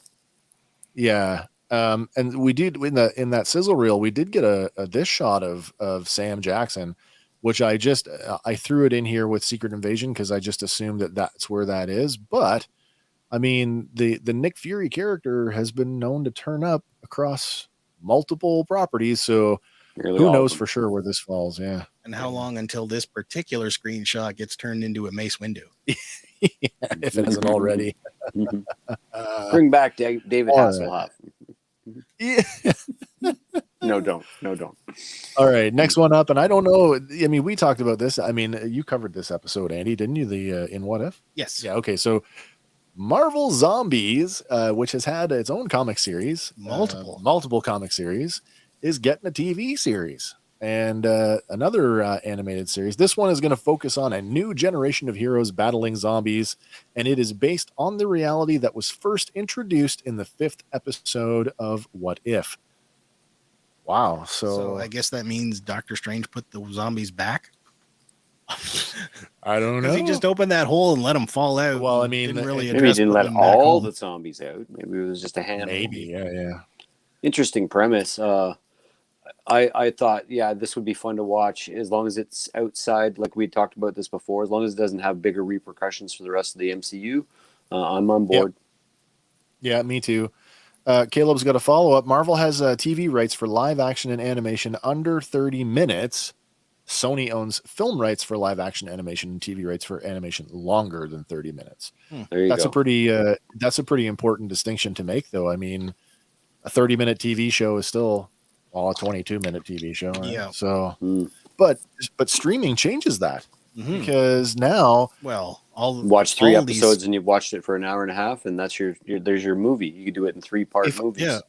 If my rights are like I can make anything under 30 minutes, you don't think that I'm going to make 6 29-minute episodes? Right. Do you know what I mean? Like serialize the Spider-Man. Let's face it, every single comic book is serialized. And everything would work as a half-hour TV show. Every single title would work that way. Yeah, of course it would. Absolutely. Yeah. And I mean, we all know how much you can squeeze into a 22-minute serialized. You write it like an animated series. You absolutely can. Yeah. Absolutely. Well, when they sold off the rights way back during the almost Marvel collapse, they came up with those terms in an era where streaming was nothing. There was no streaming. You can bet that future current legal deals or anything like that has to account for streaming. Oh, it's going to be down to the letter. Yeah. I mean, the amount of stuff that we don't know that goes on behind the scenes, like to be an IP lawyer right now for one of these big companies. Yeah, I can only imagine. I'm negotiating with a guy for a feature on my album, and it's about it gets tricky with streaming rights, and since I'm nobody and he's somebody, I'm willing to give him everything. I think just to get the deal done. Gotcha. Yeah. Gotcha. Apparently, we have a viewer out in Saskatchewan with us tonight. Cool, man. Hi, Aunt Evelyn. Oh, do we need to throw a shout out to somebody? Hi, Aunt Evelyn. Oh, hello, Aunt Evelyn. Thanks for joining the show. Hope you're enjoying it. Right. So, talking about Secret Invasion here as a TV series. Again, it's very preliminary. There's really not a lot going on. But if this scene is from Secret Invasion, then there's much more already in the can than they're telling us. So who knows? They could have been shooting scenes here and there. Could they have been filming stuff right on the back end of Captain Marvel? Well, if James Gunn is filming stuff right on the back of Guardians 3, why not? You have all your people there. You might as well just run with it. Talking about the legal stuff, the only reason you haven't seen Tom Holland move to Disney Plus is that Sony probably put a non-compete clause in his contract should he ever leave Spider-Man, that he can't jump ship and leave Sony high and dry. Yeah, that seems like that doesn't seem unreasonable to me from the perspective of the employer. Yeah. But at the same time, I mean, if Disney wanted him bad enough, and it's probably different because we're talking at a much higher financial penalty, but I've lived beside a guy who was a plumber, gas fitter, worked for a major medical gas company, and they basically did the same thing. There's a no compete clause, and the company that wanted him to work for them said, whatever it is, we'll pay it. You know what I mean? Like, so if Disney really wanted an actor, do you think that they would go to bat for them that way? Yeah, Sony's got a non-compete. We'll just pay it. Maybe in the pre-Black Widow era. Maybe. Oh yeah. After a Black Widow lawsuit, maybe not so much. Maybe not anymore. Yeah, that's a good point too. All right, we got. Wait a minute. What do we got here? Okay, so that is it. That is with Marvel Zombies. That is the wrap on all of the Marvel news. My God, there was a lot there. Oh my God. We're going to shift gears here for a second, and we're going to dip into some more familiar territory, and that's we're going to head over to what am I talking here? What am I doing here? We're going to talk about dun, dun, dun. Don't know about you guys, but in the Star Wars department, I really felt like things were a little thin, and I'm not going to lie, I too was a little disappointed. Yeah, they did give us a whole lot last year. That is true. That is true. Tide us over. So we're still seeing that roll out. Well, that's true. And before we get into this, I do want to say that we still have D23, the big expo, is still coming up, and the 2021 Disney Investor Day stuff is coming. So, I mean, that could yield some more stuff. But that being said, the Obi-Wan teaser we got is the one they showed at last year's Investor Day. So who knows? I guess the biggest thing that we got for Star Wars was Under the Helmet, The Legacy of Boba Fett, the little featurette. Did you guys watch it? Not yet. You haven't watched it? Okay.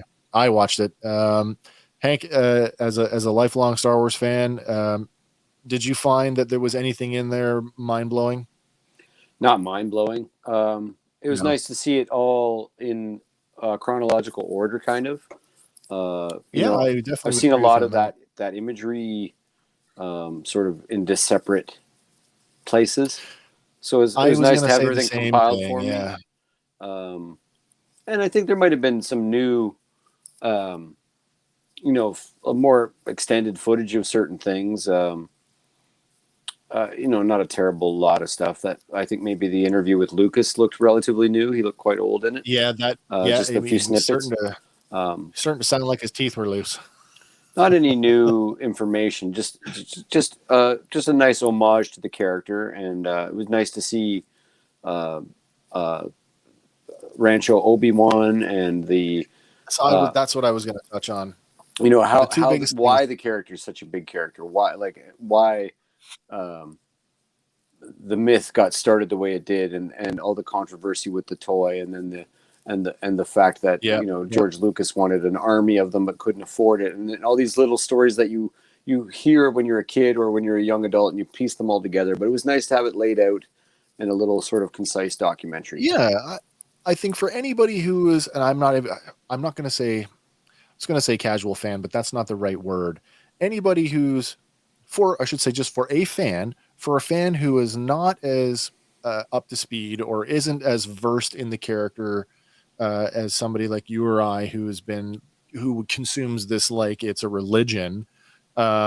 This is a great little package deal where you can see the evolution and history of this character, as you say, in one place in a concise, neat little package. And I thought it was really well put together. Yeah. Certainly for me, the highlight of it, again, like you say, the section with Steve Sansweet. Now I've seen other stuff with him before. So any chance I get to see the inside of Rancho Obi-Wan is a visual treat. And I loved that aspect. And then I really liked the segment with Daniel Logan, with an adult Daniel Logan sitting down, cool, and he's like, I guess I'm going to be your dad. Well, you just call me dad and I'll call you son. He's like, okay, dad. Okay, son. And then they cut to the piece from Attack of the Clones. So, fantastic. And for the fans of our show, I mean, for the uninitiated, I did put in a couple clips here. So like, these are some pretty cool things, like Ben Burt revealing Boba Fett in a screen test, the original white armor version of Boba Fett when he was still envisioned as a super commando, ultimate stormtrooper kind of deal, which I thought was cool. And then the other one is the first appearance of Boba Fett from that parade in 1978, where still there are people out there, they tell them that and they still do, no, that's not right. And like, no, for real. first appearance of Boba Fett, pre-holiday special, pre-Empire Strikes Back. This is George the very Lucas's first time hometown. Yeah. Is it Marin County, California? Yeah, I think so. First time ever seen in public, and with a different blaster because they decided that they wanted to change his weapon for that. But yeah, so that was the big Boba Fett featurette. What do we got going on here? So Caleb, what I'm hearing is that given they'd only be showing 2 shows and maybe announcing one show, Lucasfilm decided just to pull out of the event. Well, that's really disappointing. Like super, super disappointing. They didn't want Marvel just overshadowing Star Wars, so they've moved Star Wars reveals to a future event. See, now that I would believe. Now, has there been any, I mean, in the pandemic world, when's the last time you heard any news for Star Wars Celebration? I heard there's something big planned for May, right? Is that like a live event? Yeah, I think, it's supposed to be. Yeah, it's supposed to be a big return to Celebration kind of action. Yeah. They're starting to do it now. Yeah. I kind of hope that Celebration will come to Canada, because if it does, I mean, now I'm pretty averse to like really, really big crowds like that. But for Star Wars, I would make an exception. I would go to there needs to be a group of people that could bring something like that to Canada. Were they so organized and stalwart as maybe the 3 of us? There's no reason there can't be that sort of thing on an international level. And it doesn't have to be Star Wars Celebration, certainly, but it could be some kind of crazy fan expo, well executed, well organized. It's not like the market for it doesn't exist. No, you're absolutely right. And I don't think we'd be so auspicious as to get all the heroes and the villains and the accolades, but certainly there's, like you say, like if it was in France, if it was in Portugal, if it was in Spain, if it was here, people would flock to it and listen to us, their Lucasfilm. As we like to say, we are fans of things. And this is a thing that we are big fans of. All right, so let's get into it here with the Obi-Wan thing. Like it or not, it is what we got. What's Red saying here? Red, just need a big guy to use as an icebreaker in the crowds. Take it from me. Yes, Red, and your years of experience at oh my God, the big technology thing in Texas. I can't think of what it's called, but you're going to tell me. All right, so it's the Obi-Wan Kenobi series. Ewan McGregor is back. We also get Hayden Christensen confirmed coming back as Darth Vader. And the marketing for this has been very clear. He's not coming back as Anakin Skywalker. It's Darth Vader. Anything that I've read has said Darth Vader. So could they be hiding something, where we're going to get some flashbacks to Anakin Skywalker? Possibly. Probably. We also got Joel Edgerton coming back as Owen Lars and Bonnie Pless as Beru. And as I was checking out the cast list, I pulled just one other name because I thought, if anything, this is a funny one. We're getting Kumail Nanjiani in an undisclosed role. Kumail Nanjiani, who was he played the Uber driver in Stuber. He was he's a funny guy. He was Kingu in Eternals. Super funny guy. Now it says an undisclosed role, but I'm gonna go on the record right now, and I'm gonna say that Kumail's role in the Obi-Wan series, he's gonna be a droid. Nice. That's my guess. Nice. Droid's always a good cameo role. While I don't like it, I get it. Star Wars is a big brand, but it's just not at the Marvel stage of pumping out 4 movies and 5 shows a year. Nope, you're absolutely right, Caleb. I think that, ideally, I think the guys over at Star Wars who are running the brand over there, like Filoni and Jon Favreau and other folks there, would love to be at the same level. And I think, I think they're doing it maybe in the right way, that they're taking their cues from what has worked for Marvel. And, I don't want to say that they're trying to emulate that, but on some level they are trying to emulate that. I mean, with the interconnected properties, the story group is finally, I've criticized the story group heavily over the last year, but seems to be finally getting their poop in a scoop, as it were, where the continuity stuff is maybe a little more superfluous than it has been up till now. So I'm pretty happy about that. But yes, Kumail Nanjiani, I'm going on the record. I think he's going to be a droid because that's what all comedians in Star Wars do, isn't it? Looking at you, Alan Tudyk. Alan Tudyk has gone on the record earlier this year saying that he will not be in season 1 of Andor. So they just haven't met yet. Yeah, so this was a comment that he'd given back in January saying that they're filming it now. Presumably it's filmed. Presumably the filming is done. I was a little bit worried about the lack of information on Andor at this. I thought that it was done filming. I thought something principal photography. I didn't think we were that far along the Obi-Wan road to get a trailer or even a sizzle reel. But I thought for sure we were further down the Andor road. It's almost disconcerting that we haven't gotten anything. I don't know. Maybe they're just as Caleb was saying, maybe the guys at Lucasfilm, they're just playing the cards just a little bit closer and saving it up for an event that is worthy of the brand. I mean, most certainly you can't fault them for not wanting to hold that for like a Star Wars centric event. And absolutely. I'm down for that. Yeah, if they're competing with Marvel, nobody wants to lose, right? No, you're absolutely right. Everything needs its proper steam going forward. Well, the series, you'll notice they don't release these films at the same time. They don't release the shows at the same time. They're crafty. When one hand is pulling all the strings, it's going to know what order to pull them in. I would assume. No, you're right. Yeah, I would think so. The series begins with Obi-Wan Kenobi watching over Luke Skywalker on Tatooine, 10 years set after the events of Star Wars Episode 3, Revenge of the Sith, and then takes the character on a rollicking adventure. This one is written by Toby Harold, who is the writer for Awake, King Arthur, The Legend of the Sword, and the Netflix movie, the Dave Bautista movie, Army of the Dead.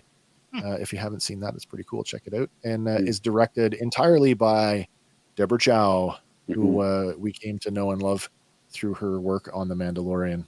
Yes. Caleb, droid or alien character like Simon Pegg playing Unkar Plutt in The Force Awakens? Yes, I agree with you on that. So droid or alien. Yeah. Okay. So you know what? I'm gonna go on the droid side of the coin. You take the alien side of that, and we'll see who comes out a winner in the end when the show comes out. All right. So the one thing I did do was I got every piece of concept art that they flashed up there, so we can actually go over it and have a quick look at it here. We get a shot of Obi-Wan on the back of an Eopie, very much like we saw him at the end of Revenge of the Sith, and that close-up of him, I gotta say, remember when we were doing our Star Wars stuff, and I said I really want to see that desert nomad look? Yep. And if this doesn't really lean into that, and I am super, super happy to see that they're embracing that. Well, it looks like he's sporting a gaffy stick. There's a gaffy stick hanging off the back. Presumably underneath that, that's maybe a rifle of some kind, like he's learned from the Tusken Raiders. Maybe? Yeah. Probably not thrown his lightsaber around very often in this. I would not think so. No. I mean, the big question was, how much of an adventure are you going to have on Tatooine? So, I mean, the big one is either somebody comes to him or he's got to go somewhere. And I think we're going to get both out of that. And the big rumor that seems to be confirmed through the concept art is we're getting Inquisitor. Mm-hmm. So, I mean, I had heard that the fifth brother was cast, and I can't recall who it was. Or Asian actor. This appears to be. It appears like this is going to be one of the sisters now. Yeah, absolutely. I didn't put a comparison shot in there, but there's some hubbub on the internet about the design of this ship. Very much like similar to Krennic's shuttle, only scaled down, much smaller. All right. So one of the other things here, it looks like at least a portion of the show is going to take us back to Coruscant, because is that not the Jedi Temple? Looks similar. The architecture looks like the Jedi Temple. Post Revenge of the Sith, Yeah.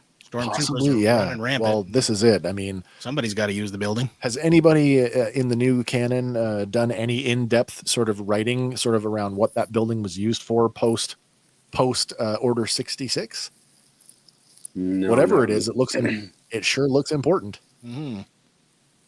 All right, and then we are gonna get off planet at some point, and there's a couple of off planet shots we get here. Now, this is just a cityscape.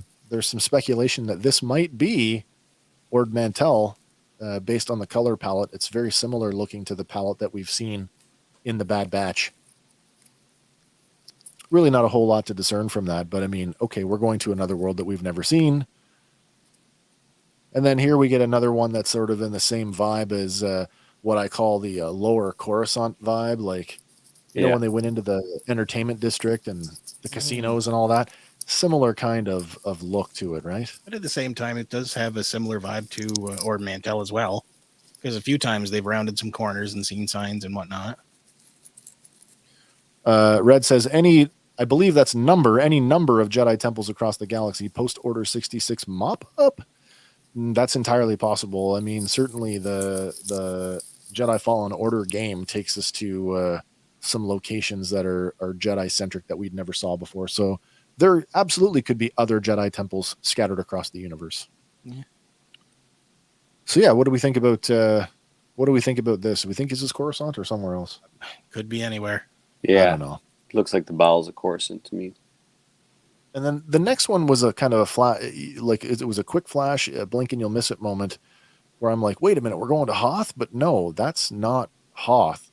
But those are T-47, Incom T-47 air speeders. I know we commonly refer to them as the Rebel Snow Speeder, but T-47 air speeders. So this does not look to be a cold, frozen world to me. No. I mean, cave-like at the very least. Yeah, definitely in a cave. And a gonky droid. The world's most versatile droid. What are we looking at here? Do we think this is sort of early, rebellion, or is this just something else? It could be very early rebellion. I mean, like the cave could be technically an ice cave. I guess so. I guess so. I just don't think until you see it finally in play, Nobody, particular this female up in the foreground, does not look to be dressed well enough for cold. No. So no. I don't think it's a cold environment. I think it's possibly just a warmer place. Who knows? And then we dip into what people are calling, or at least I've taken to calling it round 2. We're going back to Mustafar at some point, and hopefully we're going to see a lot more of Vader's castle. Certainly we get a couple shots here of the his own personal throne room with his own personal throne. Good chance that's the Emperor that he's talking to on that holo, but could also be an Inquisitor. Could be an Inquisitor. He was canonically, Vader was responsible for the training of the Inquisitors. Or a picture of Padme. I never even considered that, but that's entirely possible as well. And as I was saying, he does an awful lot of lamenting about Padme in the comics, man. Like an awful lot. He really goes hard on trying to discover what the Emperor knew about bringing her back, and actually goes to her tomb and steals her body with the intent of resurrecting her dead body, and meets Corday, her handmaiden, and all kinds of stuff. Has this like psychotic break where he thinks that Corday is Padme. It's really good stuff, boys. Oh, really? Really good stuff. Okay. So I'm definitely gonna have to that get into being that him more. just pining over Padme in that scene is highly likely. Yeah, because I mean, what does a guy do? What does a Sith Lord do in their own isolation? Tries to bring himself as much pain as possible. That's literally how the Emperor teaches him to fuel his power to this connection to the Force, is by experiencing pain. And the armor, they get into it in the comics, the armor is designed to cause him extreme pain. Yeah. Well, we may get some extreme pain in this scene because it looks like Obi-Wan and Vader are going to get another go at each other. And does that not look very similar to the conditions that their first fight on Mustafar? Yep. Yeah, like I said in the when we first watched it, I said it looks like Obi's taking the fight to Vader. Sadness, fear, anger, hate. Yes. Yeah, again, so that we talked about the having an Obi-Wan centric show. There's only so much you can do when you're looking over baby Luke. So I mean, what forces him to go off planet an Inquisitor shows up, I presume that's going to be the catalyst that get him to leave, because if the Inquisitors found him, they can find Luke. Right. So if we, you've got to do something, because Inquisitors show up and feature predominantly heavily in the first 2 seasons of Rebels. That whole time that Luke is, a young fella on Tatooine, and if he's the last hope for the galaxy, I mean, if one can show up, more can show up. So sure, Obi-Wan's going to have to throw them off, but that's obviously going to take him back to another confrontation with you do have canon though. You have years before Vader discovers the identity of his son. He doesn't find out Luke that's true. is who he is until after the Death Star has been destroyed. Right. He actually hires Boba Fett to find it too. I suppose, but I guess for me as somebody who's not as steeped in the comics, I would maybe approach it from the Obi-Wan doesn't know that. No. Do you know what I mean? So from Obi-Wan's perspective, he's just whatever it takes to protect that kid. If that means I got to put myself out there and drive these people off, See, and I always thought there was some intent, and now we're getting into some heavy stuff here, but I always thought there was some intent to faking Padme's pregnancy in her funeral. And I thought that was on purpose, so that any of the agents that would be watching would think, okay, no. Presume that the children died in childbirth, right? Or child. Yeah. That would be child. Right. That's true. Yeah. I think we've been looking at some of the same stuff, because I read something very similar earlier this week. Same thing, why does she still look pregnant on her procession? Right. And the comments surrounding that were like, so anybody, looking at her would think that any child died with her. Yeah, absolutely. Yeah. So this one, again, talk about, stuff that you knew about, but you maybe forgot. This one, I was aware of this, vaguely aware of it, and I had forgotten about it until I saw it. And God love them, they're going to do a Willow television series. Awesome. As a direct sequel to the 88 movie. Can't wait. I can't really, I'm giddy over this. I mean, I don't know about you guys. I love me some Willow. Yeah, I loved it. I'm disappointed only in the sense that it's unfortunate that Val. I mean, Mad Mardigan. Oh my God, he's the swashbuckling swordsman of the movie, and one of the greatest characters. So much. Yeah.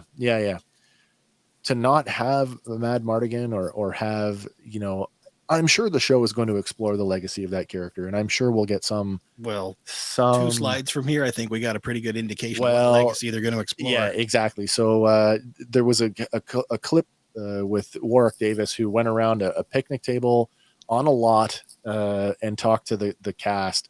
And I'm just going to go through that. Obviously, here we got Warwick Davis himself coming back as Willow. And then we talked to an actor by the name of Dempsey Brick.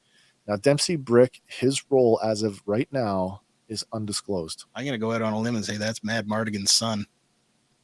You think that he and Saoirse had a child? Wouldn't shock me. And that's them? I would think so. Okay, so I'm going to agree with you on that one. I mean, just the profile of this actor, if you're not looking hard enough, you would think it's Val Kilmer. Yeah. No, I totally see it. I totally see it. Yeah, heavy. Then we move on to Amar Chandra Patel. And so he's playing a character by the name of Boorman. And Boorman is a thief who is offered a chance at freedom from prison if he assists the group of characters here. I should probably preface this with the premise, right? Because right now the premise of Willow is a princess assembles a party to join her on a quest to rescue her twin brother. So, do we think that any of these characters are what was the baby's name? Oh, do you remember the name of the baby at the end of the movie? Oh, I don't remember her name. That's so horrible. It was the crux of the whole movie was to save the baby, to get her to safety, to return her to her people. Bad. The Nelwyn baby. Bad. I know, isn't guys. That horrible. Bad. Somebody experts. in the comments is going to tell me. Elora Danan. Yes, Elora Danan. So I mean, okay. So do you think any of these characters are call back to her? Possibly, because she could be a grown up, and then her kids could be the twin if the same amount of time has passed in universe as has passed now, how old would Laura Danan be? So if you guys get a chance, 40. There's a show called Reservation Dogs. I think it's on Netflix. It's about young Native kids in the States, and one of the characters is named Laura Danan, and she almost has no connection to that name. Like it's just her name. But every person she meets is an expert on one facet of Willow, and explains the character to her in different scenes. Oh wow! This is why you're named after this character. She's the character, and it's hilarious. It's actually a running gag in the show. Great show. Check it out. That's why it was killing me that I couldn't remember her name, because it's been so prominent really recently in the past couple of weeks. Next up on the cast list is young lady Ellie Bamber. Now, Ellie Bamber is playing a character named Dove, and Dove is a kitchen maid. That's all the only information I could find on her. Next up, we got Tony Revolori, or you might know him as Flash Thompson in the current MCU. He's also playing an undisclosed role. So, villain? You think he's going to be a villain? Looks villain. Got some villain. Got villain vibes with that little goatee there. Yeah. And then we get the princess herself, Ruby Cruz. Ruby Cruz, who is Kit, the princess who's leading the party to rescue her twin brother.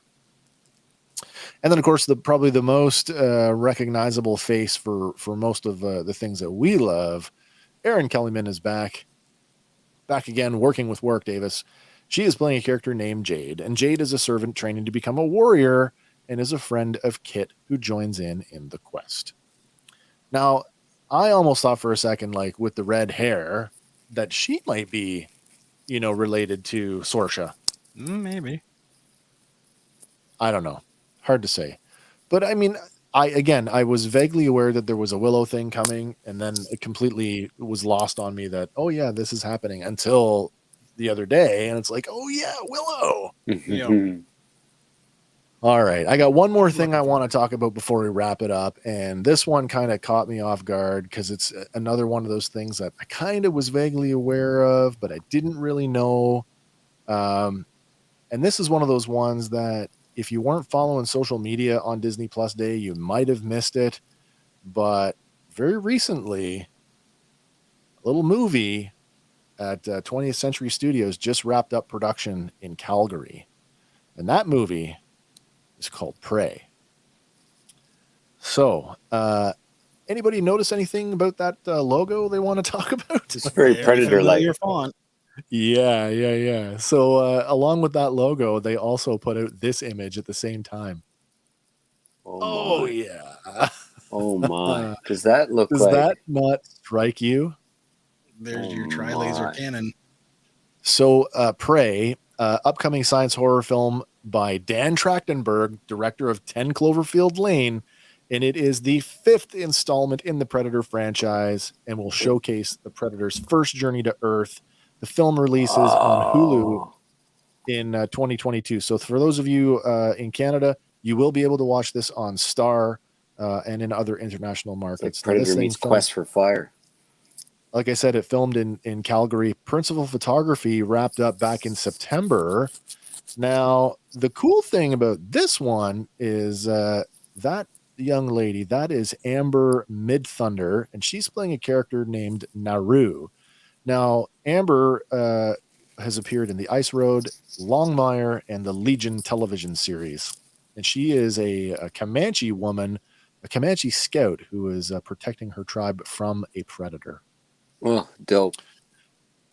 Looking forward to the new Predators. Big time, Zach. Yes, we all are. Yeah. That image has me right off the moon, actually, right now. Yeah. That one just blew me away when I saw that. Image is serious. I think the reason that I forgot about it, and maybe a lot of people forgot about it, is that was not the original title for the movie. The working title was Skulls. So, I mean, any news that we had heard about this film over the last year was always referred to as Skulls. And so, like, Prey, what is that? Oh, that's a Predator movie. Mm-hmm. 5th installment of the franchise. They said that they really wanted to go back to that core element of the franchise where it is, the singular one person, like one hunter, one prey. Oh yeah. And wow. Yeah. Set in the Yeah, during what 300 years ago in the not 300 years ago, a long time ago. Galaxy, not too far away. Comanche woman. So I mean, wow, it just looks so striking to see that. Oh, that's a beautiful shot, man. Yeah, big time. And I mean, you guys remember the AVP stuff, especially the Dark Horse comic. What was the name of the Lady Predator that went off into space with them? Oh. You know who I'm talking about, though? Yeah, the girl at the end where she was able to, she essentially passed the trial and they kitted her out with, and she went hunting with them. Yes. I can totally see a similar vibe with this, that she'll survive the film and she'll be offered, some kind of, either come with me or. There's a great little Predator game a couple of years ago. I don't know if you checked it out. I don't know if it's available on Xbox. It's definitely available on PS4, maybe the 5 too, but it's a 2-player. It's multiplayer. Group of players are military, humans, and one player is the Predator. Yeah. It's great. Cool. It's a neat dynamic. Yeah. Yeah. I think I knew that. What's her name? Machiko Noguchi, Japanese lady. Yeah, who was? I think she was. They did something different because she was a black woman in the film. But yeah, Machiko, she's got a great action figure. And you guys are a fan of NECA's Predator line? There is a Machiko figure out there. She's pretty awesome. But yeah, so Predator, that one caught me off guard.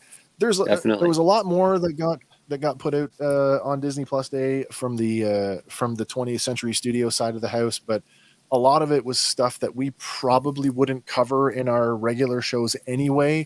But I do highly encourage you to go and look at it. There's some other sword and sorcery stuff out there that's more like teenage drama kind of stuff, which isn't my thing. So if you're a Pixar fan, they did a big Pixar dump. There's all kinds of Pixar stuff coming up. There was a ton of short animated shorts that came out. A lot of them were older animated shorts that had appeared that were tacked on to older films, as far back as 2012. So I mean, if you'd been to a theater since 2012, you may remember them because they were tacked onto movies that you may have already seen. Yeah, if you're a fan of the Olaf character, go check out Olaf Presents. Olaf Presents. Yeah, those are cute. I watched that today with my granddaughter. So nice. She enjoyed that. All right, guys, that's been our Fandom Power look back at some of the highlights from Disney Plus Day. Let us know what your biggest highlight was or what you're most anticipating. And let's talk about it online some more. But thanks for all the great comments, guys. That was amazing. Yeah, happy to have some viewers in on this one. Always happy to interact with you guys. Engage with us all you want. Yeah, so I mean, we've moved the show. This is what our third go now on a Sunday night. I believe so. We've moved to Sunday nights, and we've made it a live stream now, which I think is actually kind of. I personally, as a presenter, am enjoying the format. I think it that ability to interact with you guys in real time has made it a much more rewarding experience for me. I don't know how you guys feel about that. It's a lot of fun. Yeah, big time. And if you can't catch us live on Sunday nights, that later on in the week this will get put up on all of our audio channels as well. So you'll always be able to check us out that way as well. Cool. Don't forget to like and subscribe to all the places that we are, and there's a lot of them now. Let me just toss that back up here for a second. Remember, we are on Facebook, Twitter, YouTube, and we are now on Twitch. So check us out on all of those places. Like and subscribe. I'm going to do it again here. I know this is the typical YouTuber thing that happens all the time, especially for young and like growing channel. I'm looking at you. We really, really appreciate everything that you guys do for us, and we love the support. So I'm begging you, please share our show with your like-minded friends. Invite them to our platforms, especially our YouTube channel, because we really need to hit that 1,000 subscriber mark and 4,000 public viewing hours before we can monetize the channel. So not saying that it's about the money, but the sooner that we can get there, the sooner that we can way cooler content to you guys with a little bit of Skrilla. Exactly. Yeah, way cooler. Yeah, it would certainly help. Get me off we're my nowhere phone. near. Yes, get off your phone. We're nowhere near a Patreon at this point because I just don't think that there's enough I don't know if we have enough to offer for that yet. Used diapers. All right. Anyway, that's my big play for the help. And again, guys, we'll be back next week with another edition of Fandom Power. Not sure what we're going to talk about next week, but we've got stuff. We've got 6 or 7 days to put that together. So awesome. Until next time, guys. I'm Wes. I'm Andy. I'm Hank. All right, and we'll see you guys on the next one. Bye for now.